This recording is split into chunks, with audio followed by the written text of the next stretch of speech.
বিগত 18টা বছর ধরে কান ঝালাপালা হয়ে গেছে।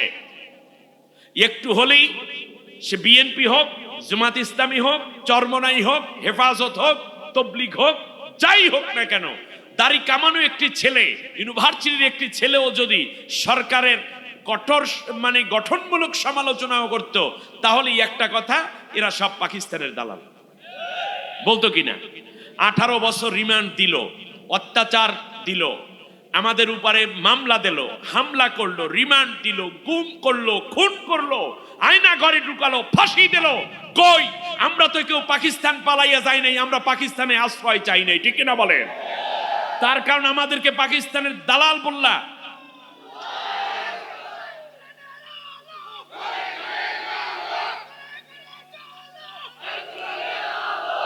শুনুন, আমাদেরকে বলা হলো পাকিস্তানের দালাল, কিন্তু আমরা পাকিস্তানের দালাল না, আমরা আল্লাহর দালাল, নবীজির দালাল, ঠিক না বলেন?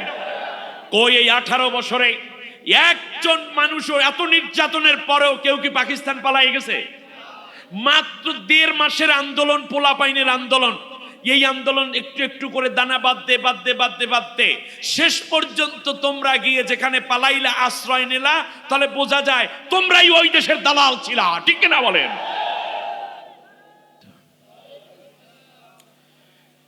প্রিয় সাদুল্লাহপুরবাসী, আপনারা কেমন আছেন? আর একটু ভালো করে বলেন, আসলে কেমন আছেন?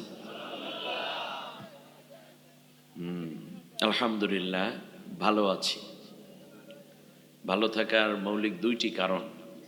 1 নম্বর হচ্ছে, একটি স্বৈর শাসন আমাদের মাথার উপর থেকে যে গাঢ় কালো মেঘ ছিল, আল্লাহ তাআলা তা কাটিয়ে দিয়েছেন। আর দ্বিতীয় হচ্ছে, আগামী দিন আল্লাহর কোরআনের একটি উদীয়মান সূর্য, আজ সুবে সাদেকের আভা দেখি বোঝা যাচ্ছে, কারণ মানুষগুলো এখন আর অন্য কোনো দিকে নয়, ইসলামের দিকেই ধাবমান। এই 2 কারণে আল্লাহ শুকরিয়া আদায় করছি। আলহামদুলিল্লাহ, আলহামদুলিল্লাহ নাহমাদুহু ওয়া নাস্তাঈনুহু ওয়া নাস্তাগফিরুহু ওয়া নু'মিনু বিহি ওয়া নাতাওয়াক্কালু আলাইহি ওয়া নাউযু বিল্লাহি মিন শুরুরি আনফুসিনা মান ইয়াহদিল্লাহু ফালা মুদিল্লা লাহু ওয়া মান ইউদ্লিল ফালান তাজিদা লাহু ওয়ালিয়্যাম মুরশিদা। ونشهد أن سيدنا وحبيبنا ومولانا محمد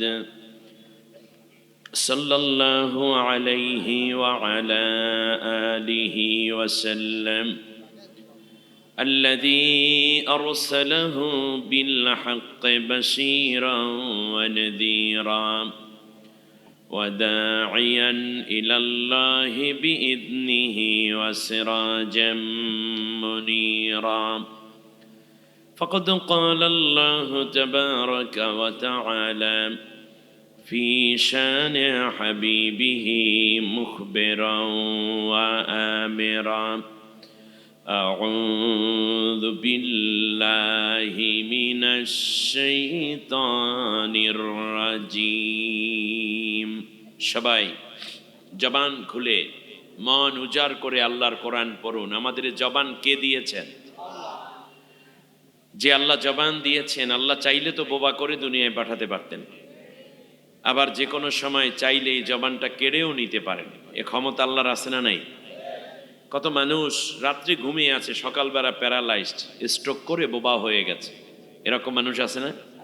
হতে পারে আমার আপনার জীবনের এটাই শেষ কথা, আর হতে পারে আজকের কথাই আমার নাজাতের ওসিলা, গুনাহ মাফের কারণ, ঠিক না? কণ্ঠ ছেড়ে দিয়ে মন উজাড় করে সবাই পড়ি। আউযু বিল্লাহি মিনাশ শাইতানির রাজিম। বিসমিল্লাহির রহমানির রহিম। ইন্নাল্লাহা ওয়া মালাইকাতাহু ইউসাল্লুনা আলান النبي يا أيها الذين آمنوا صلوا عليه وسلموا تسليما اللهم سيدنا مولانا محمد وعلى آله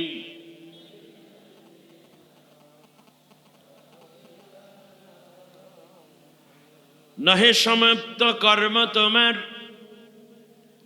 নহে সমাপ্ত কর্ম তোমার, অবসর কোথা বিশ্রামের, উজ্জ্বল হয়ে ফোটেনি গো আজিও সুবিমল জ্যোতি ইসলামের।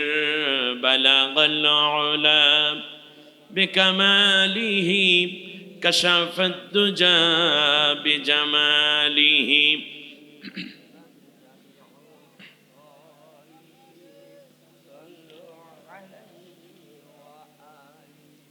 উত্তরবঙ্গে স্বাভাবিকভাবেই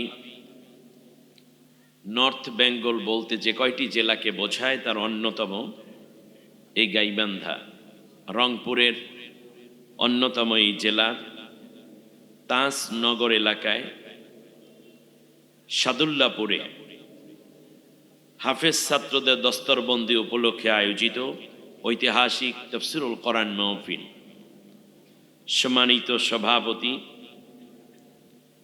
সহকারী শিক্ষক, ইদিলপুর দাখিল মাদ্রাসা হযরতুল আল্লাম কারি মাওলানা মোহাম্মদ শামসুল হুদা আয়োজিত এই মাহফিলের সম্মানিত প্রধান অতিথি, জননন্দিত নেতা, মাজলুম আলিমে দ্বীন, মাটি ও মানুষের নেতা, ইসলামী আন্দোলনের অগ্র সৈনিক, আল্লাহর জমিনে আল্লাহর দ্বীন প্রতিষ্ঠার অতন্ত্র প্রহরী, আপনাদের সকলের প্রিয় মানুষ, কাছের মানুষ, সুখ দুঃখের বিশ্বস্ত সাথী জনাব অধ্যক্ষ মাওলানা মোহাম্মদ নজরুল ইসলাম লেবু, সাবেক উপজেলা চেয়ারম্যান, পলাশবাড়ি গাইবান্ধা, অল্প একটু কথা বলেছেন, তার মধ্যে কোরআনের আয়াত এবং বাস্তবতার দারুণ শিক্ষা। আল্লাহ তাআলা তার এই বান্দাকে জাতির নেতৃত্ব দেওয়ার জন্য কবুল করুন। নেতা ভালো না হলে জাতির উন্নতি সম্ভব নয়, ঠিক না বলেন? আপনি নেতা বানিয়ে দিবেন, একদল মানুষ আপনার সেবা দিবে, জবাবদিহিতা, সততা, ন্যায়পরায়ণতার দায়িত্ব পালন করবে, আর এক দল ডাকাতি করে ভোট চুরি করে নেতা হবে, আর আপনার যা আছে সব লুটপাট করে বিদেশে পাচার করে পালিয়ে যাবে, ঠিক না বলেন? দুই শ্রেণীর নেতা বাংলাদেশে আমরা দেখেছি। এবার ঘুরে দাঁড়াবার সময় সব দল দেখা শেষ, পরবর্তী হচ্ছে আল কোরআনের বাংলাদেশ, ঠিক না বলেন? আয়োজিত এই মাহফিলে কথা বলেছেন আমার স্নেহানুজ অত্যন্ত তুখর আলিমে দ্বীন, খুব সহজে ভালো কথা বলেন। আমি তার আলোচনা শুনেছি বিভিন্ন সময়। হাফেজ মাওলানা মোহাম্মদ রবিউল ইসলাম এই গাইবান্ধারী সন্তান, আল্লাহ তাআলা তার ইলমি মাহারাত, বলার যোগ্যতা, কণ্ঠস্বর এবং বুকের মধ্যে হিম্মত এবং যা বলেন তা যেন আমল করতে পারেন, সে তৌফিক দান করুন।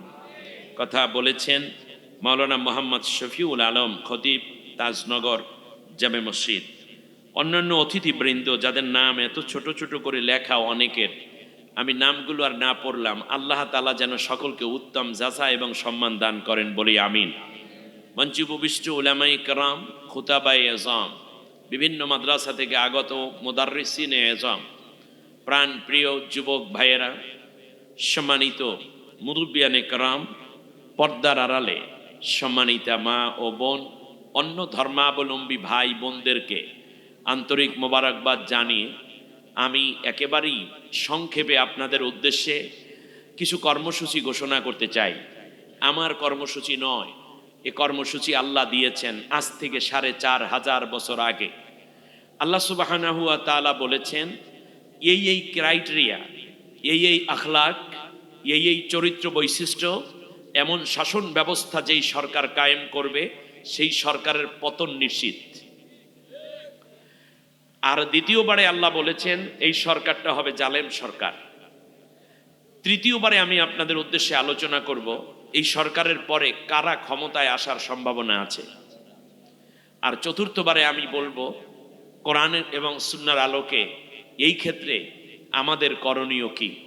একেবারে সামারিটা আগে বলে নিলাম, তাহলে চারটা বিষয় আমি আলোচনা করব ইনশাআল্লাহ বিমাশিয়াতিল্লাহ ওবে ফাদলিল্লাহ। তবে আমার একটা অভ্যাস হলো আমি 12টার পরে কথা বলতে পারি না, এটা আমাকেও ম্যাচ করে না, শ্রোতাদেরও কষ্ট হয়ে যায়। এই আপনাদের অনেক ভালোবাসি বলে একটা কথা বলে যাই, আপনাদের একেবারে এই জামালপুর থেকে ধরে এই অঞ্চলটায় সিরাজগঞ্জ মোটামুটি, এরপর থেকে আপনাদের এই সাদুল্লাপুর, রংপুর, নীলফামারী, গাইবান্ধা এই অঞ্চলটা তো আছি, একেবারে শেষ পর্যন্ত বাংলাদেশের সীমান্তবর্তী পঞ্চগড় পর্যন্ত আপনারা প্রধান অতিথিকে অনেক রাতে উঠান। এটা কিন্তু সব বক্তাদের জন্য মানানসই হয়ে ওঠে না, কারণ হচ্ছে আপনাদের মাহফিল শেষ করে ঘুমাতে যাবেন, আমার সারা রাত জার্নি করতে হবে। সেজন্য আমি অনুরোধ করব, দৃষ্টি আকর্ষণ করছি, প্রধান বক্তাকে রাত 9টা থেকে 11টার মধ্যে বিদায়ের ব্যবস্থা করবেন। তাতে করে সব মানুষ ফজরও পড়তে পারবে, আর আপনারা মাগরিব নামাজ মাহফিলের জায়গায় এসে জামাতে আদায় করবেন। এই যে দেখেন আজকে যেই কয়জন আলোচক আলোচনা করেছে, এক একজনের আলোচনার বৈশিষ্ট্য এক এক রকম, ঠিক কিনা? একজন ভালো ছাত্রের দুইটা বৈশিষ্ট্য। এক নম্বর বৈশিষ্ট্য হচ্ছে, কথা বলা যাবে না, এক নম্বর বৈশিষ্ট্য হচ্ছে সে প্রত্যেক দিন ক্লাসে যায়, ক্লাস মিস দেয় না, ঠিক কিনা? দ্বিতীয় বৈশিষ্ট্য, প্রত্যেক পিরিয়ডে সে হাজির থাকে। এই ছাত্র একটু কম কম পারলেও বছর শেষে গিয়ে পরীক্ষায় ফার্স্ট হয়ে যায়। তাই ক্লাস শুরু হয়েছে মাগরিবের পর থেকে, আপনারা আসছেন কেউ কখন? 9টার সময়, এর মধ্যে 3 সাবজেক্টের পড়া শেষ হয়ে গেছে। অতএব ভালো শ্রোতা হতে হলে প্রথম থেকেই কথা শুরু করতে হবে, ওটা শুনতে হবে, এবং শেষ পর্যন্ত ধৈর্য সহকারে বসে আল্লাহর কোরআনের রস নিতে হবে। আমি আর কোনো কথা না বাড়িয়ে সোজা চলে যাচ্ছি আল্লাহ তাআলার কোরআনের কাছে। তাহলে আমি 4টা বিষয় আজকে বলবো খুব সংক্ষেপে। আর এই তাফসীর যদি 3-4 দিন ব্যাপী একটা না হয় তাহলে হয়তো একটু ডিটেইল বলা যেতে পারে। কাগজ কলম থাকলে নোট করে নেবেন, মোবাইল থাকলে সেভ করে নেন। আর এটাও যদি না থাকে আমার আলোচনাগুলো ইউটিউবে পরে পাওয়া যাবে, আপনারা ওখান থেকেও শুনতে পারবেন। প্রথম বিষয় হচ্ছে একটি সরকার পতনের কারণ, বেসিক কারণ কি কি। দ্বিতীয় হচ্ছে জালেম সরকারের কয়টি বৈশিষ্ট্য থাকে। তৃতীয় হচ্ছে জালেম সরকার সমূলে পতন হওয়ার পরে কোন সরকার আসার সম্ভাবনা থাকে। এটা আমি বলবো না, আল্লাহ বললে ভালো হয়। আল্লাহ বললে কোন শ্রেণীর মানুষকে আল্লাহ ক্ষমতা দিতে চান সেটা জানবো। আর চতুর্থবারে জানবো যে একটি রাষ্ট্র নতুন করে সাজাবার ক্ষেত্রে যেই সরকার আল্লাহ কামনা করেন সেই সরকারকে সহযোগিতা করার ক্ষেত্রে আমাদের করণীয় কি। আমার কানের কাছে অন্য কোনো কথা দিলে এপিসোডটা নষ্ট হয়ে যায়। এই কথাটুকু না বুঝলে তো আমি দুঃখিত। আমি এখন শ্রোতাদেরকে নিয়ে কথা বলি, আপনারা কেউ কথা বলবেন। একান্ত কথা যদি হয় লিখিত আকারে দিবেন কানে কানে, আপনাদের অসুবিধা হবে না তো বুঝতে। বাংলাদেশ ছিল তো কোরআনের মাহফিলের জন্য অনুমতি নেওয়া লাগতো ওসির কাছ থেকে। আমাদের লেবু ভাই, আল্লাহ তাকে নেক হায়াত দান করুন, তিনি তো এক জিন্দা শহীদ। আপনারা বিশ্বাস করুন, ফেরাউনও মুসা আলাইহিস সালামকে ভয় দেখিয়ে বলেছিল ইন্নাকা লামাজনুনিন, আমি তোমাকে জেলের ভিতর ঢুকাই দেব, কিন্তু আমৃত্যু কারাদণ্ড দেবে কথা বলেনি। বাংলাদেশের যাবজ্জীবন কারাদণ্ডের বয়স হলো 25 বছর। 25 বছর মানে যাবজ্জীবন। বিগত জালেম সরকার নতুন একটি আইন করেছে আল্লামা সাইদি সাহেবকে কেন্দ্র করে, যে আমৃত্যু কারাদণ্ড মানে জীবিত ঢুকাবে, মৃত লাশ বের হবে। এই রায় আছে, আদালত আছে, ট্রাইব্যুনাল আছে, তোমরাও আছো, আমরাও আছি, খেলা হবে। বলেন ইনশাআল্লাহ। আয়নাঘর থাকবে, এই ট্রাইব্যুনাল থাকবে, সব কিছু ঠিকঠাক থাকবে। তোমরা জুলুম করেছো আর আমরা ন্যায় এবং ইনসাফের ভিত্তিতে তোমাদের বিচার করবে, এই জাতি দেখবে। আমার সাথে সবাই মিলে আল্লাহ তাআলার কোরআন পড়েন। সবাই বলেন আউযু বিল্লাহি মিনাশ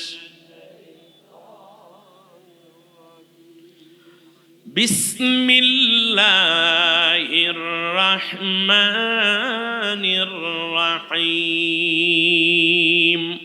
বিতাড়িত অভিশপ্ত শয়তানের ওয়াসওয়াসা থেকে আল্লাহর আশ্রয় চাই। কার? আরো জোরে বলেন কার? আমাদের আশ্রয়দাতাকে, প্রশ্রয়দাতাকে, মুক্তিদাতাকে, আসানকারীকে, রহমদাতাকে, উদ্ধারকর্তাকে, নিরাপত্তা দানকারীকে। বিগত 18টা বছর ধরে কান ঝালাপালা হয়ে গেছে।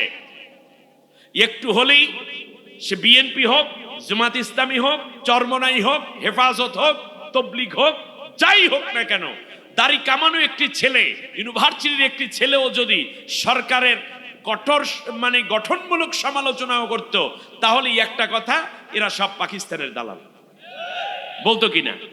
18 বছর রিমান্ড দিল, অত্যাচার দিল, আমাদের উপরে মামলা দিল, হামলা করলো, রিমান্ড দিল, গুম করলো, খুন করলো, আয়না ঘরে ঢুকালো, ফাঁসি দিল। কই? আমরা তো কেউ পাকিস্তান পালাইয়া যাই নাই, আমরা পাকিস্তানে আশ্রয় চাই নাই, ঠিক কিনা বলেন? তার কারণ আমাদেরকে পাকিস্তানের দালাল বললা।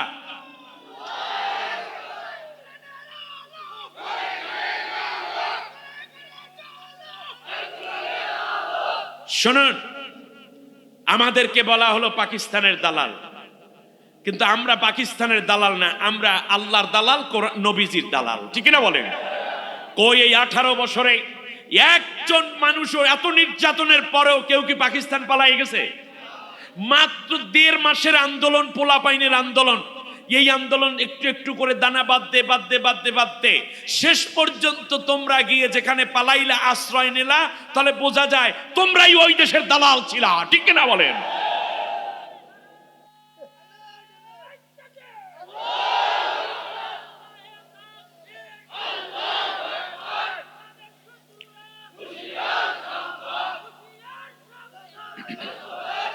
বাংলাদেশে পাকিস্তানের দালাল নেই, কিন্তু বাংলাদেশের মামু বাড়ির দালাল আছে, ঠিক কিনা বলেন? আজ মনে পড়ে আল্লামা সাইদি সাহেবের কথা, গাছের গোড়া ধরে আস্তে নাড়া দেব, মামু বাড়ি গিয়ে পড়বা। সেইটাই হয়েছে, ঠিক কিনা বলেন? কই আমরা তো পালাই নেই, আমাদের ঠিকানা এখানেই। আমরা বাংলাদেশকে ভালোবাসি, বাংলাদেশের মানুষকে ভালোবাসি। সুতরাং এই জায়গাটিকে আমরা সাজাতে চাই ন্যায় ইনসাফ দিয়ে। এখনো বলি, যারা বাড়াবাড়ি করেছিলেন তারা তওবা করুন। যদি এরপরেও ঠিক না হন, তাহলে গুনাহের ভার পরকালে পাবেন, দুনিয়ায়ও শাস্তির সম্মুখীন হতে হবে। আল্লাহ তাআলা সবাইকে দেশপ্রেমিক এবং ইসলাম প্রেমিক বানিয়ে দিন, বলেন আমিন। তাহলে সাহায্য চাই কার কাছে? আরো জোরে বলেন কার কাছে? পরম করুণাময়, অসীম দয়ালু আল্লাহর নামে শুরু করছি। আল্লাহ সুবহানাহু ওয়া তাআলা বলছেন, ইন্না ফিরআউনা আলা ফিল আরদি ওয়া জাআলা আহলাহা শিয়াআ ইয়াস্তাদঈফু তাইফাতাম মিনহুম ইউযাব্বিহু আবনাআহুম ওয়া ইয়াস্তাহয়ী নিসাআহুম ইন্নাহু কানা মিনাল মুফসিদিন। আল্লাহ তাআলা বলছেন, তামাম বিশ্বের সমস্ত মানব জাতি, আমি একটি ঘটনা তোমাদের কাছে বর্ণনা করছি, যা ঘটেছিল আজ থেকে নিয়ে প্রায় 4500 বছর আগে। তদানীন্তন মিশরের প্রেসিডেন্ট ফিরাউন এবং মুসার মধ্যে ঘটে যাওয়া এই ঘটনা ঈমানদারদের জন্য বড় শিক্ষার উপকরণ আছে। সুবহানাল্লাহ। তাহলে আমরা ঈমানদার, এই ঘটনা থেকে আমাদের শিক্ষা আছে, ঠিক না? ফিরাউনের চরিত্র বৈশিষ্ট্যটা ছিল এরকম, ইন্না ফিরআউনা আলা ফিল আরদ, জমিনের বুকে ফিরাউনের রাষ্ট্র ব্যবস্থায় বিরোধী দল বলতে কেউ ছিল না। তার সংসদ ছিল বিরোধী দলহীন। সংসদে যতজন পার্লামেন্টারিয়ান ছিল, যতজন সংসদ সদস্য ছিল, সব ছিল তার নিজের অথবা পাচাটা গোলাম। আপনাদের এই রংপুর থেকে কিছু ওইভাবে গেছিল, ঠিক না বলেন? হ্যাঁ, আচ্ছা, যাই হোক, আল্লাহ তাআলা বলছেন তাহলে বিরোধী দলহীন সংসদ যেটা, সেটা ছিল ফেরাউনের। কথাটা আমার না আল্লাহ। ফেরাউনের সংসদ আপনারা দেখেছেন, কিন্তু বলতেছেন কে এখন? তাহলে বিরোধী দল না থাকা এটা ভালো লক্ষণ না, এটা স্বৈর শাসকের একটা লক্ষণ। এক, আর বিরোধী দল মুক্ত করার জন্য যা দরকার ফেরাউন সব করেছিল। অন্য আয়াতে আল্লাহ বলছেন লা আলিন ফিল আরদ, সূরা তোয়াহার মধ্যে আল্লাহ বলছেন একেবারেই নিরঙ্কুশ, এত ক্ষমতার অধিকারী ছিল ফেরাউন। ক্ষমতায় যাওয়ার পরে ফেরাউন কি কি কাজ করলো আল্লাহ বলছেন ওয়াজআলা আহলাহা শিয়া, এই পৃথিবীতে কোন সরকার ক্ষমতায় যাওয়ার পরে সবচেয়ে বড় কাজটা হলো সবাইকে নিয়ে দেশ পরিচালনার জন্য ঐক্যবদ্ধ ঐক্যমত্য গঠন করা। কিন্তু ফেরাউন তা না করে ওয়াজআলা আহলাহা শিয়া, সে জাতির মধ্যে হাজার দল এবং উপদলে বিভক্তি করে ফেলেছিল। ফেরাউন তার রাষ্ট্রে ঐক্যবদ্ধ কোনো চিন্তা করেনি, সে করেছে বিভক্তি।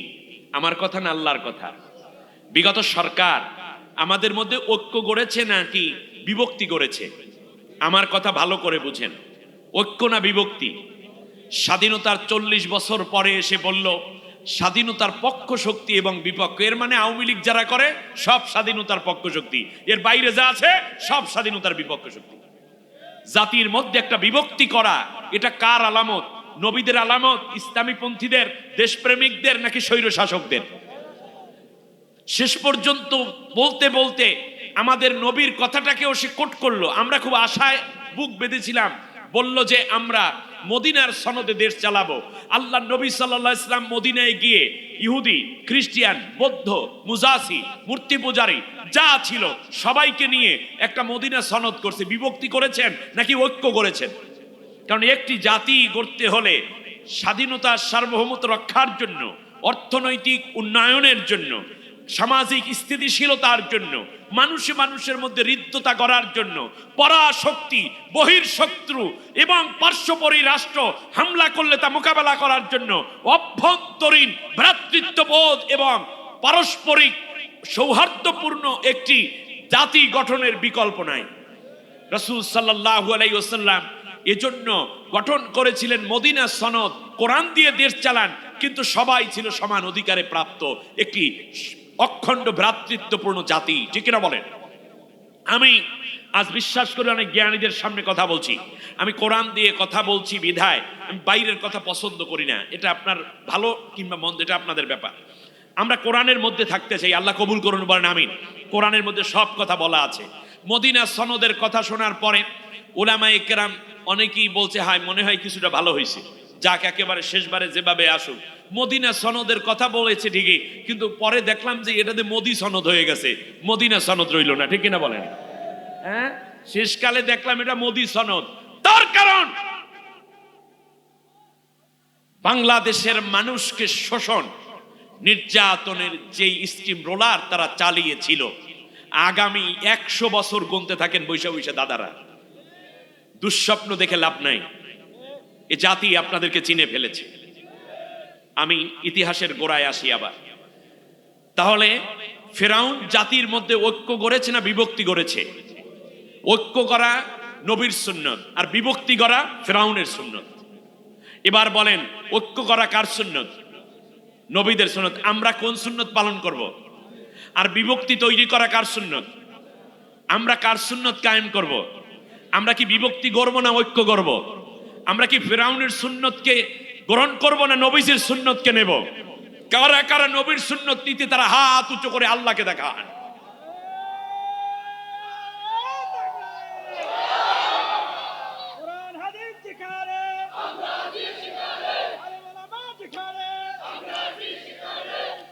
আল্লাহ কবুল করুন, বলেন আমিন। আমরা ঐক্য চাই। বাংলাদেশে হিন্দু আছে, বৌদ্ধ আছে, খ্রিস্টান আছে, উপজাতি আছে, অন্য ধর্মাবলম্বীরা আছে, উঁচু নিচু আছে, আমরা সবাইকে নিয়ে এক থাকতে চাই।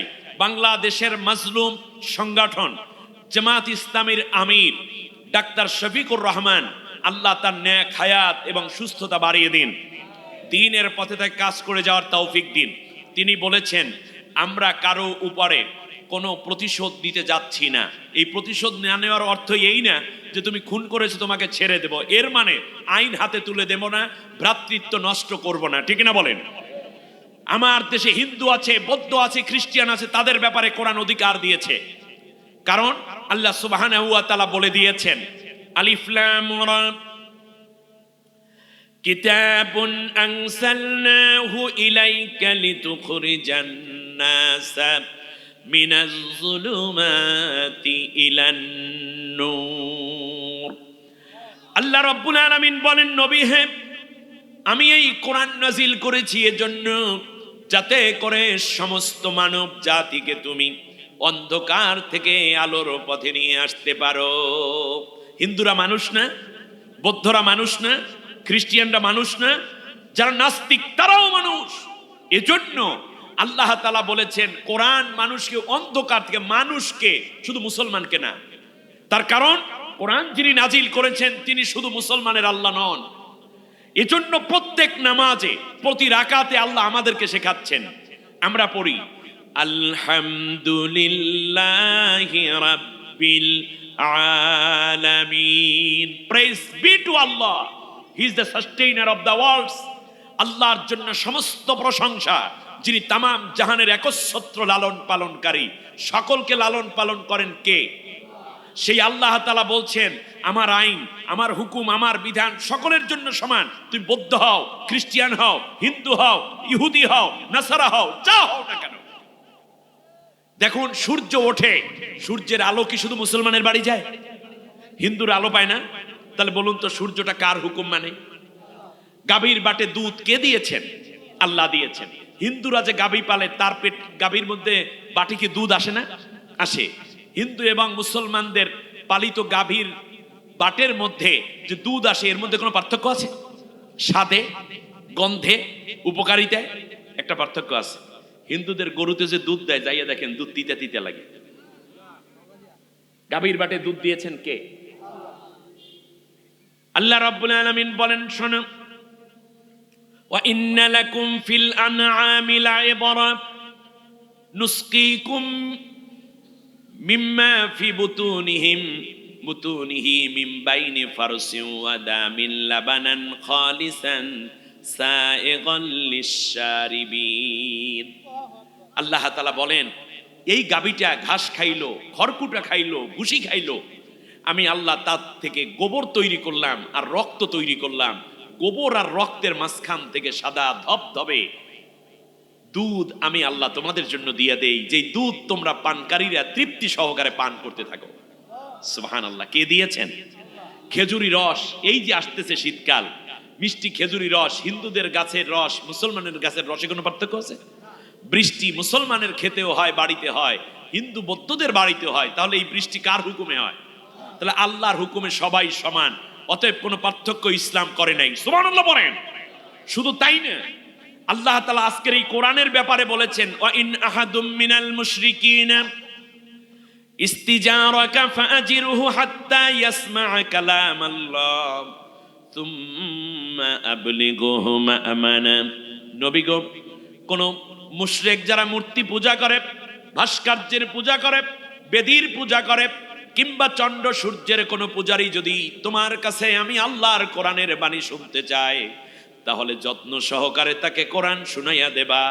কোরআনের বাণী মাহফিল শেষ হয়ে যাবে, দারসুল কোরআনের ক্লাস শেষ হবে, কোরআনের আলোচনা শেষ হওয়ার পরে তুমি আগে নিজে বাড়িতে যাবে না, সুম্মা আবলিগুহু মা'মানা, আগে তুমি তাদেরকে নিরাপত্তার সাথে ওদের বাড়িতে আগে তাদেরকে পৌঁছাইয়া দিয়া তারপরে তুমি নিজের বাড়ি যাইও। কত বড় প্রায়োরিটি! আল্লাহ রাব্বুল আলামিন আবার বলেন, ওয়ালা তাসুব্বুল্লাযীনা ইয়াদউনা মিন দুনিল্লাহ ফায়াসুব্বুল্লাহা আদওয়াম বিগাইরি ইলম। নবী গো, যারা মূর্তি পূজা করে ওই মূর্তিগুলারে তুমি গালি দেবা না। তোমার উম্মাত, তোমার সাহাবীরা যেন মূর্তিরে গালি না দেয়, তার কারণ একটা বিশ্বাস করেই তো তারা মূর্তিগুলা পূজা করে। তবে মনে রেখো, যদি কেউ গালি দেয়, হতে পারে যেহেতু তাদের দেবতাকে গালি দিয়েছে এই জন্য তোমার আল্লাহকে তারা গালি দিয়ে বসবে, জবাব দিতে গিয়ে রাগ করে। অতএব আল্লাহকে গালি শুনাইলে এবং আল্লাহকে গালি দিলে গুনাহ হবে। তোমার কোন উম্মত যেন অন্য ধর্মের মূর্তিরে গালি দিয়ে আমি আল্লাহকে গালি না শুনাই। বুঝতে পেরেছেন? নবীজি বলেছেন, মান আদা দিমিয়ান ফাআনা কসমু। যদি কেউ কোনো একটি ইসলাম অধ্যুষিত মুসলিম অধ্যুষিত জনপদে কেউ যদি কোনো অমুসলিমের উপর অত্যাচার করে, কিয়ামতের দিনে আমি মুহাম্মদুর রাসূলুল্লাহ ওই নামধারী উম্মতের বিরুদ্ধে বাদী হয়ে আল্লাহর আদালতে মামলা দায়ের করব। অতএব হিন্দুদেরকে বলি, বৌদ্ধদেরকে বলি, খ্রিস্টানদেরকে বলি, উপজাতিদেরকে বলি, আপনারা সবচেয়ে বেশি নিরাপত্তা পাবেন আল্লাহর কোরআনের রাজ কায়েম হলে। আপনাদের মূর্তি, আপনাদের মন্দির ভাঙতে কোনো দাড়িওয়ালা যায় না, জামাত ইসলামের লোকেরা যাবে না, শিবিরের লোকেরা যাবে না, চরমোনাই যাবে না, তাবলীগ যাবে না, কওমি আলেমরা যাবে না, আলেমরা যাবে না, ইমামরা যাবে না, খতিবরা যাবে না। বাংলাদেশে রাজনীতি করতে গিয়ে, ঘোলা পানিতে মাছ শিকার করতে গিয়ে একটা অপশক্তি যারা এই পতন হয়েছে, তারাই মাঝে মধ্যে হিন্দুদের ভোট পাওয়ার জন্য বিদেশের নাক গলানোর সুযোগ তৈরি অংশ হিসাবে বিভিন্ন সময় সংখ্যালঘুদের মন্দিরগুলো ভেঙেছে, তাদের মূর্তিগুলো ভেঙেছে, বাড়িঘর লুট করে ইসলামপন্থীদের গায়ে দোষ চাপানোর অপচেষ্টা চালিয়েছে।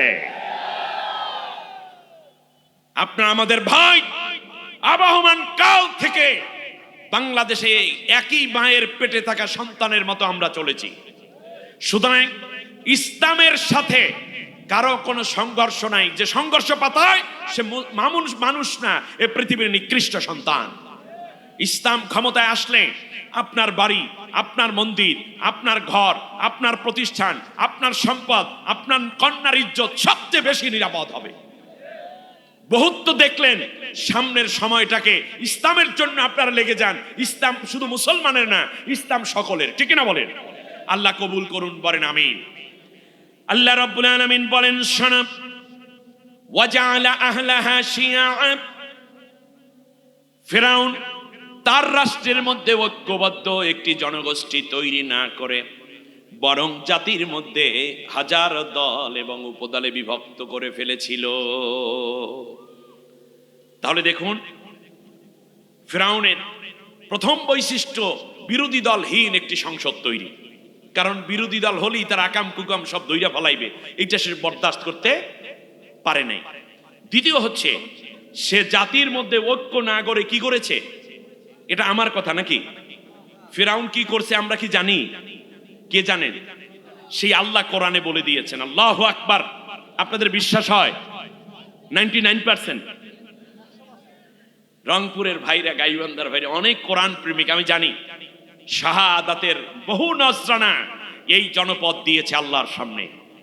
এ জনপদ কোরআনের বিজয় নিশ্চিত করবে ইনশাআল্লাহ। আল্লাহ রাব্বুল আলামিন বলেন, দেশের মধ্যে দল ছিল অনেক, মত ছিল অনেক, পথ ছিল অনেক। তার কারণ বিভিন্ন দল উপদল তৈরি করলে সরকারের সুবিধা আছে। দলে দলে মারামারি করে, মাঝখান থেকে তার গদিটা ঠিক রাখে। তোরা মারামারি কর, আমি আছি। আমার ভাইয়েরা, আল্লাহ রাব্বুল আলামিন বলেন, দল মত অনেক।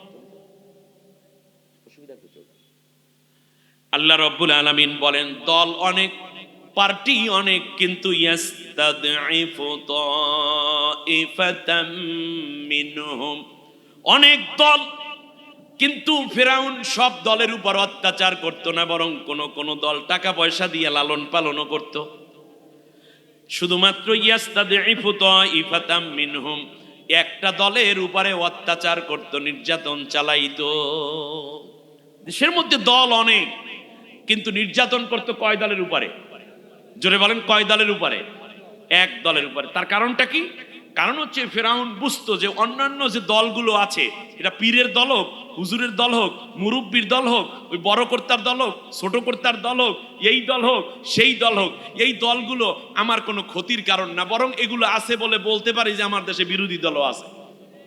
কিন্তু একটা দল তার জন্য বড় সমস্যা। এই দলটা যদি একটু সুযোগ পায় তাহলে দেশের মধ্যে ফিরআউনকে উৎখাত করে এখানে ইনসাফ এবং ন্যায় জুলুম মুক্ত একটি রাষ্ট্র কায়েম করার যোগ্যতা ওই দলের আছে। এই জন্য ওই দলটার উপরে সে অত্যাচার করত। তাহলে আসেন ফিরআউনের বৈশিষ্ট্যের মধ্যে আমরা আসি। বিরোধী দলহীন একটি সংসদ, জাতির মধ্যে বিভক্তি, এরপরে অনেক দল থাকলেও অত্যাচার করতে কয় দলের উপরে? এক দলের। মুখস্থ করে যাবেন কথা। অত্যাচারটা কেমন ছিল সেটা বোঝাতে গিয়ে আল্লাহ সামনের আয়াতে বলছেন, ইউযাব্বিহু আবনাআহুম ওয়া ইস্তাহয়ী নিসাআহুম ইন্নাহু কানা মিনাল মুফসিদিন। আল্লাহ রাব্বুল আলামিন বলেন, অত্যাচারের মাত্রাটা এরকম ছিল, ওই দলের নেতৃবৃন্দ যারা ছিল সব নেতাদেরকে একের পর এক হত্যা করত, আর রাষ্ট্রের মধ্যে নারীদের ক্ষমতায়ন করত। যে দলটা সিলেক্ট করেছে ফিরআউন, তার হুমকি হিসাবে বা প্রতিপক্ষ হিসাবে সেই দলের সবাইকে ও মারত না। মারত কাদেরকে? নেতাদের। এখানে যেহেতু শিয়া বলা হয়েছে, আমি একটু বুঝিয়ে দিই, যেহেতু আলেম ওলামা আছেন এখানে। শোনেন, ইসলামের ব্যাপারে যখন আসবে তখন সে বেনা হচ্ছে কালেমা, নামাজ, রোজা, হজ, যাকাত, এটা বহু বচন আপনা। আবার ইবনুনের বহু বচন আপনা হয়। যেমন আমরা যদি বলি শাবুন, শাবুন শব্দের অর্থ হলো যুবক, আসলে যুবক না। শাবুন শব্দ তো স্ফুলিঙ্গ। যেমন কোথাও যদি একটা তীর নিক্ষেপ করে, তার পেছনে যে গিয়ে যখন আগুনটা ফাটাইয়া দেয় লোহার উপর পড়ে, এইটাকে বলে স্ফুলিঙ্গ। সুতরাং এটা বোঝা যাচ্ছে যে ওই স্ফুলিঙ্গের মতো তেজ আছে যুবকের মধ্যে, এই জন্য যুবকের নামই হইলো স্ফুলিঙ্গ, শাবুন। এখানে যখন বলা হচ্ছে শিয়া, শিয়া মানে দল, পার্টি, তখন আপনা বেনা বলতে এখানে বোঝাবে দলের নেতৃবৃন্দ। তার কারণ হচ্ছে বেনা অর্থ খুঁটি, বেনা অর্থ প্রধান। যেমন সন্তান হলো বাবার খুঁটি। এই যে উপরে শামিয়ানা আছে, কিসের উপর দাঁড়াইয়ে আছে? একটা বিল্ডিং দাঁড়াইয়ে থাকে কিসের উপরে? ঘর দাঁড়াইয়ে থাকে কিসের উপরে? খুঁটির উপরে। খুঁটি যদি কেটে ফেলে তাহলে ঘর আর উঁচু থাকতে পারে? পারে না। ফিরআউনের টার্গেট ছিল এই যে নেতাগুলো আছে, এই দলের নেতাগুলোকে জবা দিয়ে দাও, ফাঁসি দিয়ে দাও, হত্যা করে ফেলো, আমৃত্যু কারাদণ্ড দাও, জেলে ঢুকাও, পঙ্গু করে দাও, তাহলে কর্মীদের মনোবল ভেঙে যাবে, এই দল কোনোদিন আর দাঁড়াইতে পারবে না। ইউযাব্বিহু আবনাআহুম, মনে হচ্ছে এখন আয়াত নাজিল হচ্ছে, একটু পরে সামনে আরো মজা আছে। ইউযাব্বিহু আবনাআহুম ওয়া ইস্তাহয়ী নিসাআহুম, আর নারীদের ক্ষমতায়ন করত। নারীদেরকে ঘর থেকে বের করার জন্য ছেলেটা এমএ পাস কইরাও চাকরি পায় না, আর বাড়ির পাশে সুমা বিবি কিংবা জরিনা বেগম মেট্রিক পাস করছে কোন রকম টাইনা মাইনা প্রাইমারি স্কুলের মাস্টারি, কান্দের মধ্যে ভিনিটারি ব্যাগ নিয়ে যায়, আর এমএ পাস ছেলেটা হাতের মধ্যে গাঞ্জা ধইরা লাফায়। এই জন্য যখন স্বৈরশাসক ক্ষমতায় আসে তখন মাদক দ্রব্যের সয়লাভ, অস্ত্রের সয়লাভ, প্রচুর পরিমাণ নির্যাতন বেড়ে যায়। কারণ যুবকদেরকে বেকার রাইখা নিজের হাতের লাঠি বানায়, আর জেনা ব্যভিচার দিয়ে সমাজটাকে পাপের সমাজ বানানোর জন্য তারা হাজার উন্মাদনার বিভিন্ন অনুষ্ঠানাদি করতে থাকে। ফলে একটি রাষ্ট্রের মধ্যে অত্যাচার করা সহজ হয়, যুবকরা হুঁশ হারাইয়া ফেলায়, আর মেয়েগুলোর চরিত্র নষ্ট হয়ে যায়, সমাজের মধ্য থেকে নৈতিকতা উঠে যায়, শিক্ষা ব্যবস্থা ধ্বংস হয়। কারণ আল্লাহ বলছেন, ওয়া আদাল্লা ফিরআউনু কওমাহু ওয়া মা হাদা, ফিরআউন রাষ্ট্রের কোনো নৈতিক শিক্ষা দেয় নাই, সবাইকে শুধু পথভ্রষ্ট করে দিয়েছিল। আল্লাহ রাব্বুল আলামিন বলেন, কন্যাদেরকে, যুবতীদেরকে ঘরের বাইরে এনেছে, আর যুবকদেরকে বেকার বানাইয়া দিয়া নিজের দলের টেন্ডারবাজি, অস্ত্রবাজি, মাদক কারবারি বানাইয়া দিয়া রাষ্ট্রের মধ্যে একটা হুলস্থুলি কাণ্ড, কোপাকুপি, মারামারি, আর ওই মদখোরদেরকে দিয়ে, অস্ত্রবাজদেরকে দিয়ে বারবার ক্ষমতায় এসেছে ফিরআউন।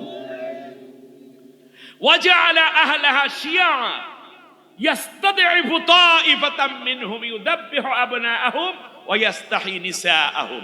এখন আল্লাহ রাব্বুল আলামিন বলেন এই পাঁচটা কাজ করছিল ফিরআউন। এবার কাজগুলো গুনে নেন, যেহেতু অনেক সময় দিতে পারবো না, আমি আপনাদেরকে সংক্ষিপ্ত আকারে একেবারে এই কথাগুলোর মধ্যে রেখে কিছু নসিহত, দৃষ্টি আকর্ষণ দিচ্ছি। এক নম্বর, ফেরাউন ছিল বিরোধী দল মুক্ত একটি সংসদের প্রধান, ঠিক কিনা বলেন? এরপরে জাতির মধ্যে ঐক্য নাগরিকরা কি করছে? এরপর দল অনেক, বিভিন্ন দল বানিয়েছে, দল অনেক, কিন্তু নির্যাতন করত। আর নির্যাতিত দলের কাদেরকে হত্যা করত?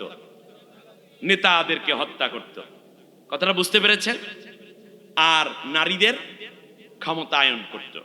এবারে আল্লাহ তাআলা বলছেন এই 5 কারণ যেই সরকারের মধ্যে দেখবা এইটা হলো ফেরাউনি সরকার। সেটা পুরুষ সরকার হোক আর লেডি ফেরাউন হোক, অল আর ইকুয়াল। ক্লিয়ার? ব্যাস, আল্লাহ বলছেন এইটা হলো স্বৈর শাসকের বৈশিষ্ট্য। আরো কিছু আছে, আমি যোগ করবো ইনশাআল্লাহ। এখন আল্লাহ তাআলা বলছেন এই 5 কাজ ফেরাউন করতেছিল দীর্ঘদিন ধরে, দীর্ঘ ক্ষমতায়, আমিও কিছু কাজ সিদ্ধান্ত নিলাম। সুবহানাল্লাহ। আর একটু জোরে বলেন। আল্লাহ রাব্বুল আলামিন বলেন, শোনো, ওয়ানুরিদু আন্নামুন্না আলাল্লাযীনা ইসতুদঈফু ফিল আরদি ওয়া নাজআলাহুম আইম্মাতাও ওয়া নাজআলাহুমুল ওয়ারিসিন। আল্লাহ রাব্বুল আলামিন বলেন ওই নির্যাতিতদের কান্নার আওয়াজ আমার আরশ পর্যন্ত পৌঁছে গেল। সন্তান হারা মায়ের আর্তনাদ আমার আরশকে প্রকম্পিত করে। রিমান্ডের নামে আয়না ঘর কিংবা গোয়েন্দা অফিসের মধ্যে নখগুলো টেনে টেনে, হাত পায়ের নখগুলো তুলে ফেলে আর ওরা আল্লাহ বলে চিৎকার করে, আমি আল্লাহর আরশ পর্যন্ত গিয়ে ধাক্কা খাইল।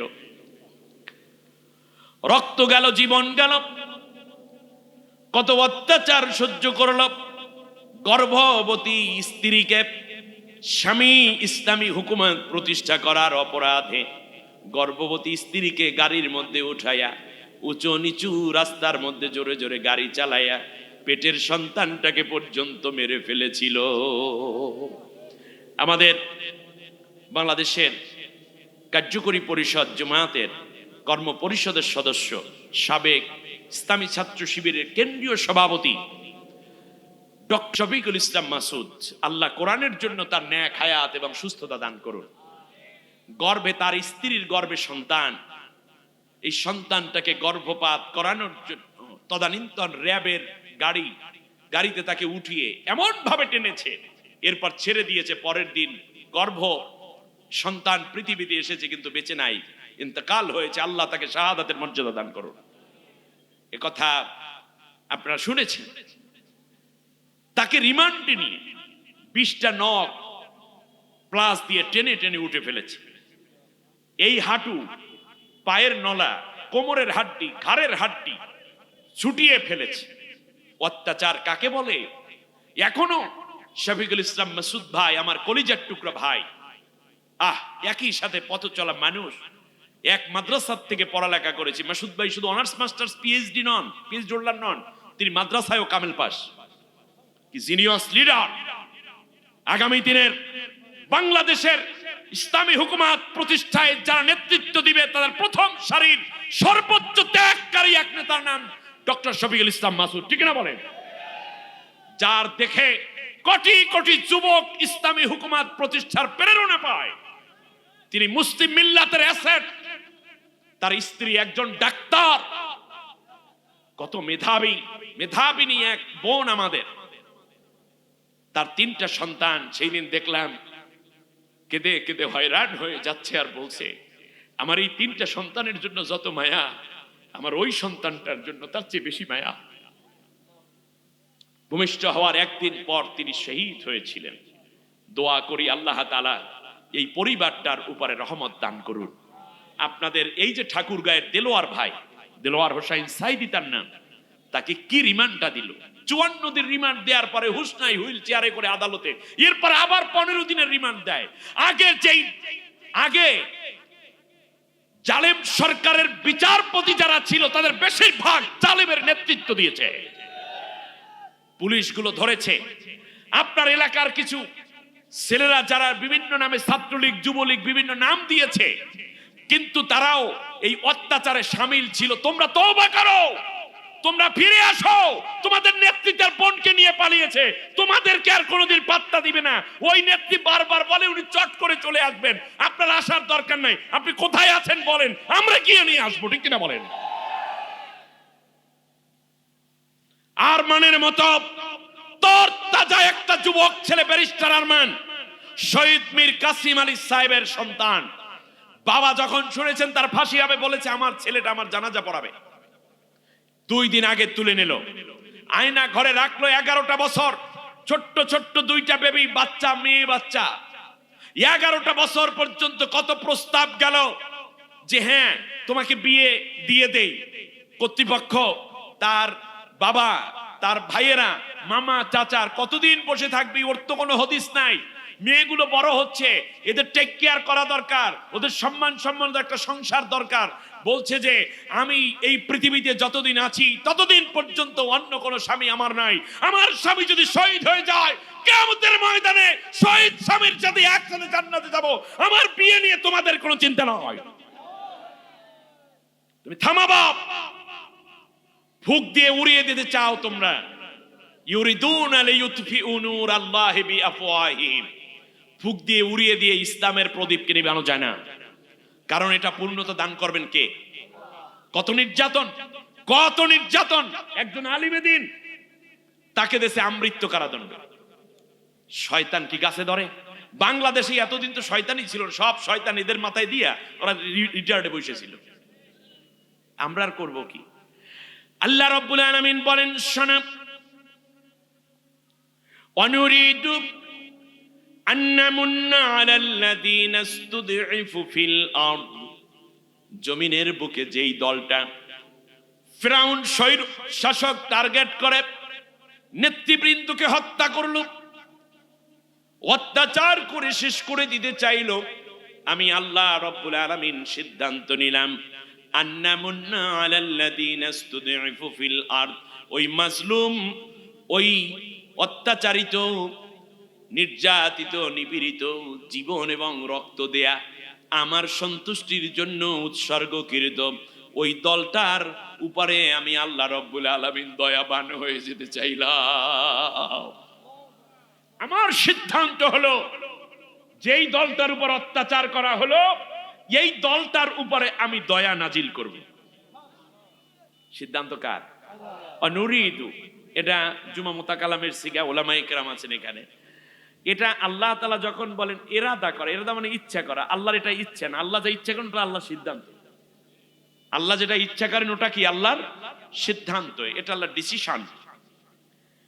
আল্লাহ রাব্বুল আলামিন বলেন, নির্যাতিত হলো যেই দলটা, ওই দলটার উপরে আমি আল্লাহ দয়া দেব, আমি আল্লাহ মায়া দেব, ওদেরকে রহমতের কোলে উঠাইয়া নিয়ে আমার রহমতের চাদর দিয়ে জড়িয়ে নেব, এটা আমার সিদ্ধান্ত। তাহলে বলুন তো দেখি, এই মুহূর্তে নির্যাতিত যেই দলটি, সেই দলটির উপরে দয়া করার সিদ্ধান্ত কার? আরো জোরে বলেন। যেই দলের নেতৃবৃন্দকে হত্যা করা হয়েছে অন্যায়ভাবে, সেই দলের উপর দয়া করার সিদ্ধান্ত কার? আল্লাহ। শুধু তাই নয়, ওয়ানাজআলাহুম আইম্মাতান, আমি আল্লাহ করে দেব। সিদ্ধান্ত কার? আপনারা আমরা করব কিনা সেটা জানি না, তবে আল্লাহ বলছেন আমি করে দেব। আর আল্লাহ যদি চান কিছু, সেটা হবে কি হবে না? ওয়ানাজআলাহুম আইম্মা, আমি আল্লাহ তাআলা রাষ্ট্রের সব জায়গায় এই দলটার লোকদেরকে আমি আল্লাহ রাব্বুল আলামিন নেতৃত্বের চাবিকাঠি তাদের হাতে উঠাইয়া দেব। সিদ্ধান্ত কার? আরো জোরে বলেন না। আল্লাহ। ইমাম অর্থ নেতা, আর আইম্মা মানে নেতৃত্বের সব জায়গা। এলাকার চৌকিদার, মেম্বার, চেয়ারম্যান হইতে উপজেলা ভাইস চেয়ারম্যান, চেয়ারম্যান, সেখান থেকে এমপি, মন্ত্রী, ডিসি, এসপি, র্যাব প্রধান, পুলিশ প্রধান, বিভিন্ন অধ্যাপক, অধ্যক্ষ, সেখান থেকে নিয়ে সব জায়গায় নেতৃত্ব যেখানে, আমি আল্লাহ চাইলাম ওই দলটার লোকদেরকে নেতা বানাইয়া দেব দেশের সব জায়গায়। সিদ্ধান্ত কার? আরে জোরে বলেন না। আপনি চাইলেও এই সিদ্ধান্ত বাস্তবায়িত হবে, না চাইলেও হবে। আপনাদের কোনো কষ্ট হচ্ছে নাকি? আচ্ছা বলেন তো দেখি, আল্লাহ চায় ওই দলের হাতে নেতৃত্ব উঠাই দিতে, আপনারা চান কিনা? আল্লাহ যা চান আপনারা কি তাই চান? তা কে কে চান একটু দুইটা হাত উঁচু করে আল্লাহকে বলে দেন না, আল্লাহ তুমি যা চাও আমরা তাই চাই। লিল্লাহে তাকবীর, নারায়ে তাকবীর। আল্লাহ তুমি কবুল করো, বলেন আমিন। এবারে আসেন, ওয়ানাজআলাহুমুল ওয়ারিথিন, আমি আল্লাহ আরো চাইলাম এই দলটাকে ফেরাউনের পরে রাষ্ট্র ক্ষমতার উত্তরাধিকার বানাইয়া দিতে। সুবহানাল্লাহ। ওয়ারিস কাকে বলে? ওয়ারিস হলো আপনার বাবা মারা যাওয়ার পরে ছেলে মেয়েরা হয় ওয়ারিস, ঠিক না? ঠিক তেমনই আল্লাহ তাআলা বলেন একটা সরকার ক্ষমতা থেকে যাওয়ার পরে আর একটা গভর্নমেন্ট যখন আসে তখন ওই সরকারেরই ওয়ারিস হয়ে তারা আসে। সুবহানাল্লাহ বলেন আমার বন্ধুগণ। এরপর আল্লাহ তাআলা বলতেছেন অনুমাক্কিনা লাহুম ফিল আরদ, ওরা ছিল মুস্তাদআফিন, নির্যাতিত নিপীড়িত, আর আমি আল্লাহ চাইলাম ওদেরকে শক্তিশালী করে দিতে। সুবহানাল্লাহ পড়বেন না? শক্তিশালী একটু একটু হচ্ছে না নাকি? হ্যাঁ, এখন ওসি সাহেবও কল দেয় যে চেয়ারম্যান সাহেব আপনি একটু আসেন, ডিসি সাহেব কল দেয়, এসপি সাহেব কল দেয়, বলে যাইতে পারবো না, কারণ আমি আসি। খেয়াল করছেন কিনা? এলাকার এরকম বহু নেতা পাতা আছে যে চাচা এতদিন যা করছি আমাদেরকে মাফ করে দেন, আপনি আমার আপন বাবার মতোই তো, আল্লাহর রাস্তায় একটু মাফ করে দেন, না হলে আমাদের অবস্থা খুব খারাপ। কয় বাবা তুই থাক, অসুবিধা নাই, দেখবো অনেক। তা শক্তিশালী হচ্ছে কিনা? হ্যাঁ, অনুমাক্কিনা লাহুম ফিল আরদ, আমি আল্লাহ তাদের জমিনের বুকে শক্তিশালী করে দেব। অনুরিয়া ফিরআউনা ওয়া হামানা ওয়া জুনুদাহুমা মিনহুম মা কানু ইয়াহজারুন, আর আমি আল্লাহ দেখিয়ে দিতে চাই। অনুরিয়া মফুলের সিগা এটা, আমি আল্লাহ দেখিয়ে দেব। ওই যে নির্বাচন আসলে বলি না এবার ভোটে হয়ে যাবে, দেখিয়ে দেব, দেখিয়ে দেব বলি না আমরা, এই আল্লাহ বলেন আমি দেখিয়ে দেব যে রাষ্ট্র ক্ষমতায় যাওয়ার পর এই দলের লোকরা কিভাবে ইনসাফ কায়েম করে। তারা কখনো আর অত্যাচার করবে না, দুর্নীতি করবে না, মানুষের টাকা আত্মসাৎ করে লুটপাট করবে না, ব্যাংক বিমার টাকা শেয়ার মার্কেট মাইরা বিদেশে টাকা পাচার করবে না, দাড়ি কামাইয়া পালাইবে না, সাদা চুল কালো করবে না। আমার কথা আপনাদের বুঝে আসছে? বাস, আল্লাহ সুবহানাহু ওয়া তাআলা বলছেন এই দলটাকে আমি আল্লাহ ক্ষমতা এনে দেখাইয়া দেব, দেখবা যে কত সুন্দর করে তারা এই দেশটা চালায়। এরপরে আল্লাহ রাব্বুল আলামিন অন্য আয়াতের মধ্যে চমৎকার করে কিছু কথা আমাদের উদ্দেশ্যে বলেছেন। শোনো, এই ফেরাউন এরা যতদিন বিদায় হয় এই জালেম সরকার, সেই দিন কিছু সিমটম তোমরা বুঝা লইও। সেটা হচ্ছে কি, কাম তারাকু মিন জান্নাতিন ওয়া উয়ুন, তারা মনে করেছে দীর্ঘদিন তারা আরো ক্ষমতায় থাকবে, হাজার বছর শত বছর ক্ষমতায় থাকবে। এই জন্য তারা কি সুন্দর ঝর্ণা ধারা বানাইছে তাদের বাসস্থানের চারপাশে, বাগ বাগিচা, বিভিন্ন রকম দেশি বিদেশি গাছ গাছরা আইনা ফল ফলাদির বিভিন্ন রকম গাছ গাছরা লাগাইছিল। গাছ লাগাইছে ফল হবে, 12 মাসে কাঁঠাল, বিদেশি আম, এরপরে ইয়াম সেই আম, জাম্বুরা, লেবু, লিচু, কমলা, আনারস, চারপাশে সুন্দর করে লাগাইছে। অজুরুইন ওয়া মাকামিন কারীম, এরপর তারা বিভিন্ন শাক সবজির গাছ লাগাইছিল, মরিচ গাছ লাগাইছে, সাথে সাথে এই শাক সেই শাক লাগাইছে। তারপর লেনের মধ্যে তারা হাঁস মুরগি চাষ করতো, সুন্দর করে মাছ চাষ করতো। আল্লাহ রব্বুল আলামিন বলেন শুধু তাই নয়, তাদের শস্য ক্ষেত্র একেবারে সবুজ গাঢ় কালো কইরা স্পেশাল ভাবে চারপাশে বাঁশবাড়ির চারপাশে তাদের ঘরের চারপাশে সুন্দর কইরা উন্নত জাতের গাছপালা লাগাইছিল, সবুজে সবুজে ছেয়ে গিয়েছিল। ওয়ানামাতিন কানু ফিহা ফাকিহিন, শুধু এটাই নয় বরং আরো কিছু ছিল। ফ্রিজের মধ্যে কি সুন্দর সুন্দর বড় বড় মাছগুলো ছিল, তেলালা পাঙ্গাস, মোটা মোটা চিংড়ি মাছ, দেশি মুরগি ফাইল করে ডিপ ফ্রিজের ভেতর ঢুকানো ছিল। এমনি করে করে তারা ভোগের উপকরণের জন্য বিভিন্ন রকমের তোমরা দেখতে পাবা সাজসজ্জা, উন্নত ফ্রিজ, উন্নত টেলিভিশন গুলা তারা সাজাইয়া রাখছিল, বিছনাপাতি সবকিছু কোরকারিজ দিয়ে এমন ভাবে ঘর বাড়ি সাজাইয়া রাখছিল ঠিকই, কিন্তু মনে রেখো শুধু তাই নয়, ভোগ বিলাসের জন্য ফুর্তিতে মেতে আসা ফাকিহীন, ফুর্তি করার জন্য তাদের বাসস্থানের রুমের মধ্যে মাদক দ্রব্য পর্যন্ত থরে থরে সাজাইয়া রাখছিল। কার কথা? আল্লাহ রাব্বুল আলামিন বলেন, একদিন বিদায় হতে বাধ্য হলো, পালিয়ে গেল, চলে গেল কিংবা মরে গেল, সেই দিন ফামা বাকাত আলাইহিমুস সামাউ ওয়াল আরদু ওয়া মা কানু মুনজারিন। আহারে, যেই দিন চইলা গেল সেই দিন পৃথিবীর কেউ কান্না করে নাই, আর ওই জালেমের জন্য কেউ কান্না করবে এরকম কোনো পরিবেশও ছিল না। সবাই দৌড়ের উপরে। গত 2 মাসে 2.5 লক্ষ সিমের মোবাইলের সিম বন্ধ। সামনে আরো কাহিনী ঘটবে। আল্লাহ রাব্বুল আলামিন বলেন কেউ কান্না করে নাই, আর কান্না করার কোনো পরিবেশও ছিল না।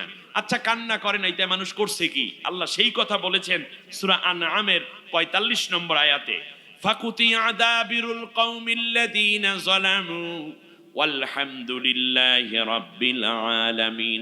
যেই দিন ফিরআউন এবং এই স্বৈর শাসকের পতন হয়ে গেল, মানুষেরা কান্না করা তো দূরের কথা, বরং সবাই শুকরিয়া তান আদায় করছে, বলছে আলহামদুলিল্লাহি রাব্বিল।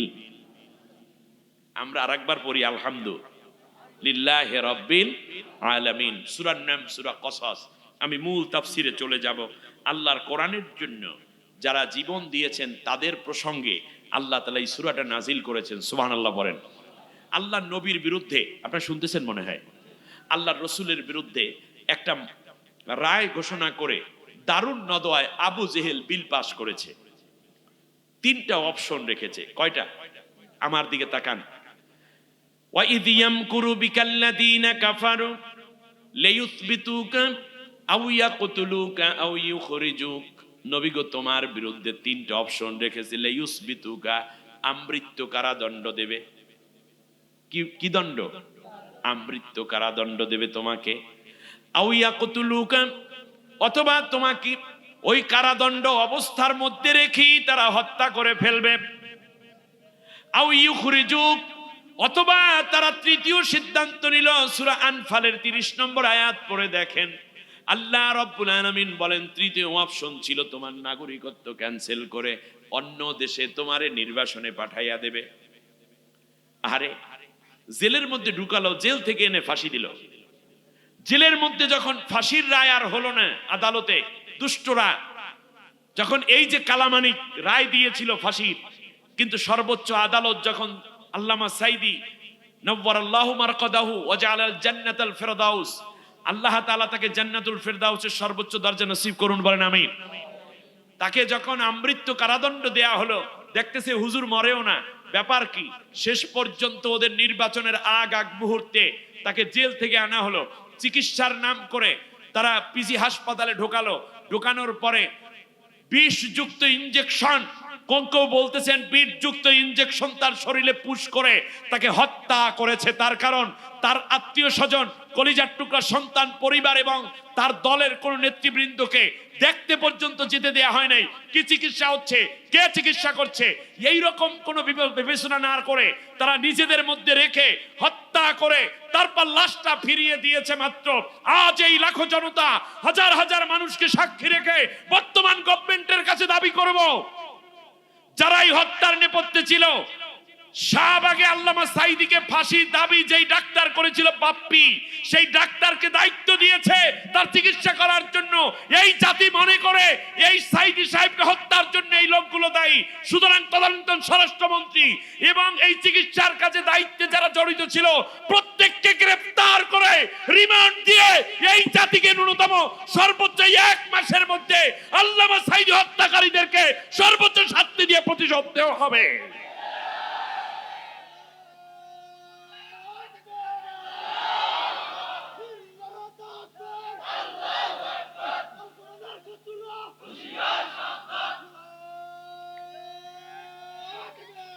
আল্লাহ রাব্বুল আলামিন বললেন আও ইয়াকতুলুকা, তোমাকে হত্যা করে ফেলবে, আও ইউখরিজুক, অথবা তোমাকে দেশ থেকে নির্বাসনে পাঠিয়ে দিবে।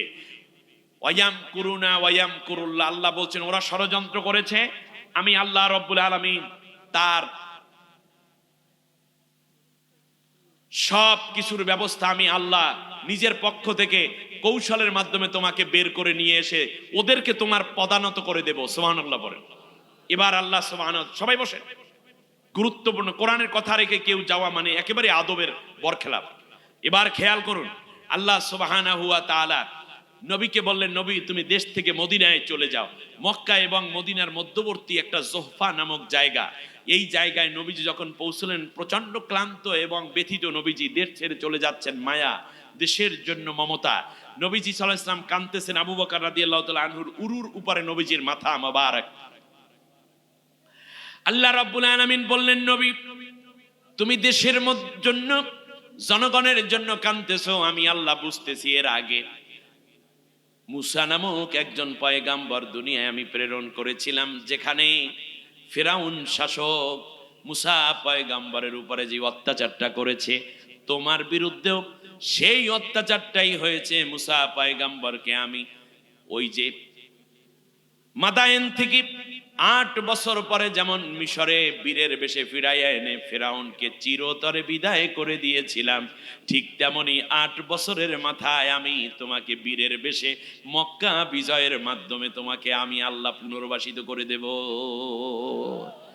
মূল তাফসিরের ভেতরে আমরা এখনই ঢুকে পড়ব। তার আগে আপনাদের কাছে একটা ছোট্ট বিনীত আরজ করতে চাই, যে ছেলেটা হাফেজ হলো, এটা খারাপ হয়েছে না ভালো হয়েছে? নবীজি বলেছেন কিয়ামতের দিন আল্লাহ তাআলা মানুষকে বলবেন, তুমি কোরআন তেলাওয়াত করো এবং এভাবে আসমানে মানে জান্নাতে উঠতে থাকো। যে যতটা আয়াত মুখস্থ করতে পেরেছে, শুনেন, যে যতটা আয়াত মুখস্থ জানে সে তত তলা বিল্ডিং। একটা আয়াত তেলাওয়াত করবে, একতলা উপরে উঠবে, একটা আয়াত তেলাওয়াত করবে আর একতলা। হাফেজরা 6666 মতান্তরে 6236টা তলা বিল্ডিং পাবে। সুবহানাল্লাহ। হিফজ হচ্ছে একটা জীবন্ত কোরআন। সুবহানাল্লাহ। চলমান কোরআনের নাম হাফেজ সাহেবান। আমার ভাইরা, কিয়ামতের ময়দানে আল্লাহ হাফেজদেরকে নূরের 2টা ডানা দেবে।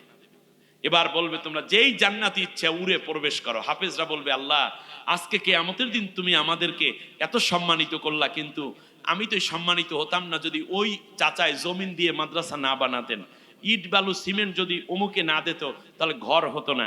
আল্লাহ তাআলা এই ল্যাপ কম্বল না দিলে আমরা শীতের দিনে কেমনে ভোর রাতে উঠে কোরআন পড়তাম, অমুক চাচায় লজিন না খাওয়াইলে আল্লাহ আমরা কি খেয়ে কোরআন পড়তাম। অতএব তারা কোথায়, তাদেরকে জাহান্নামে রেখে আমি জান্নাতে যাব না।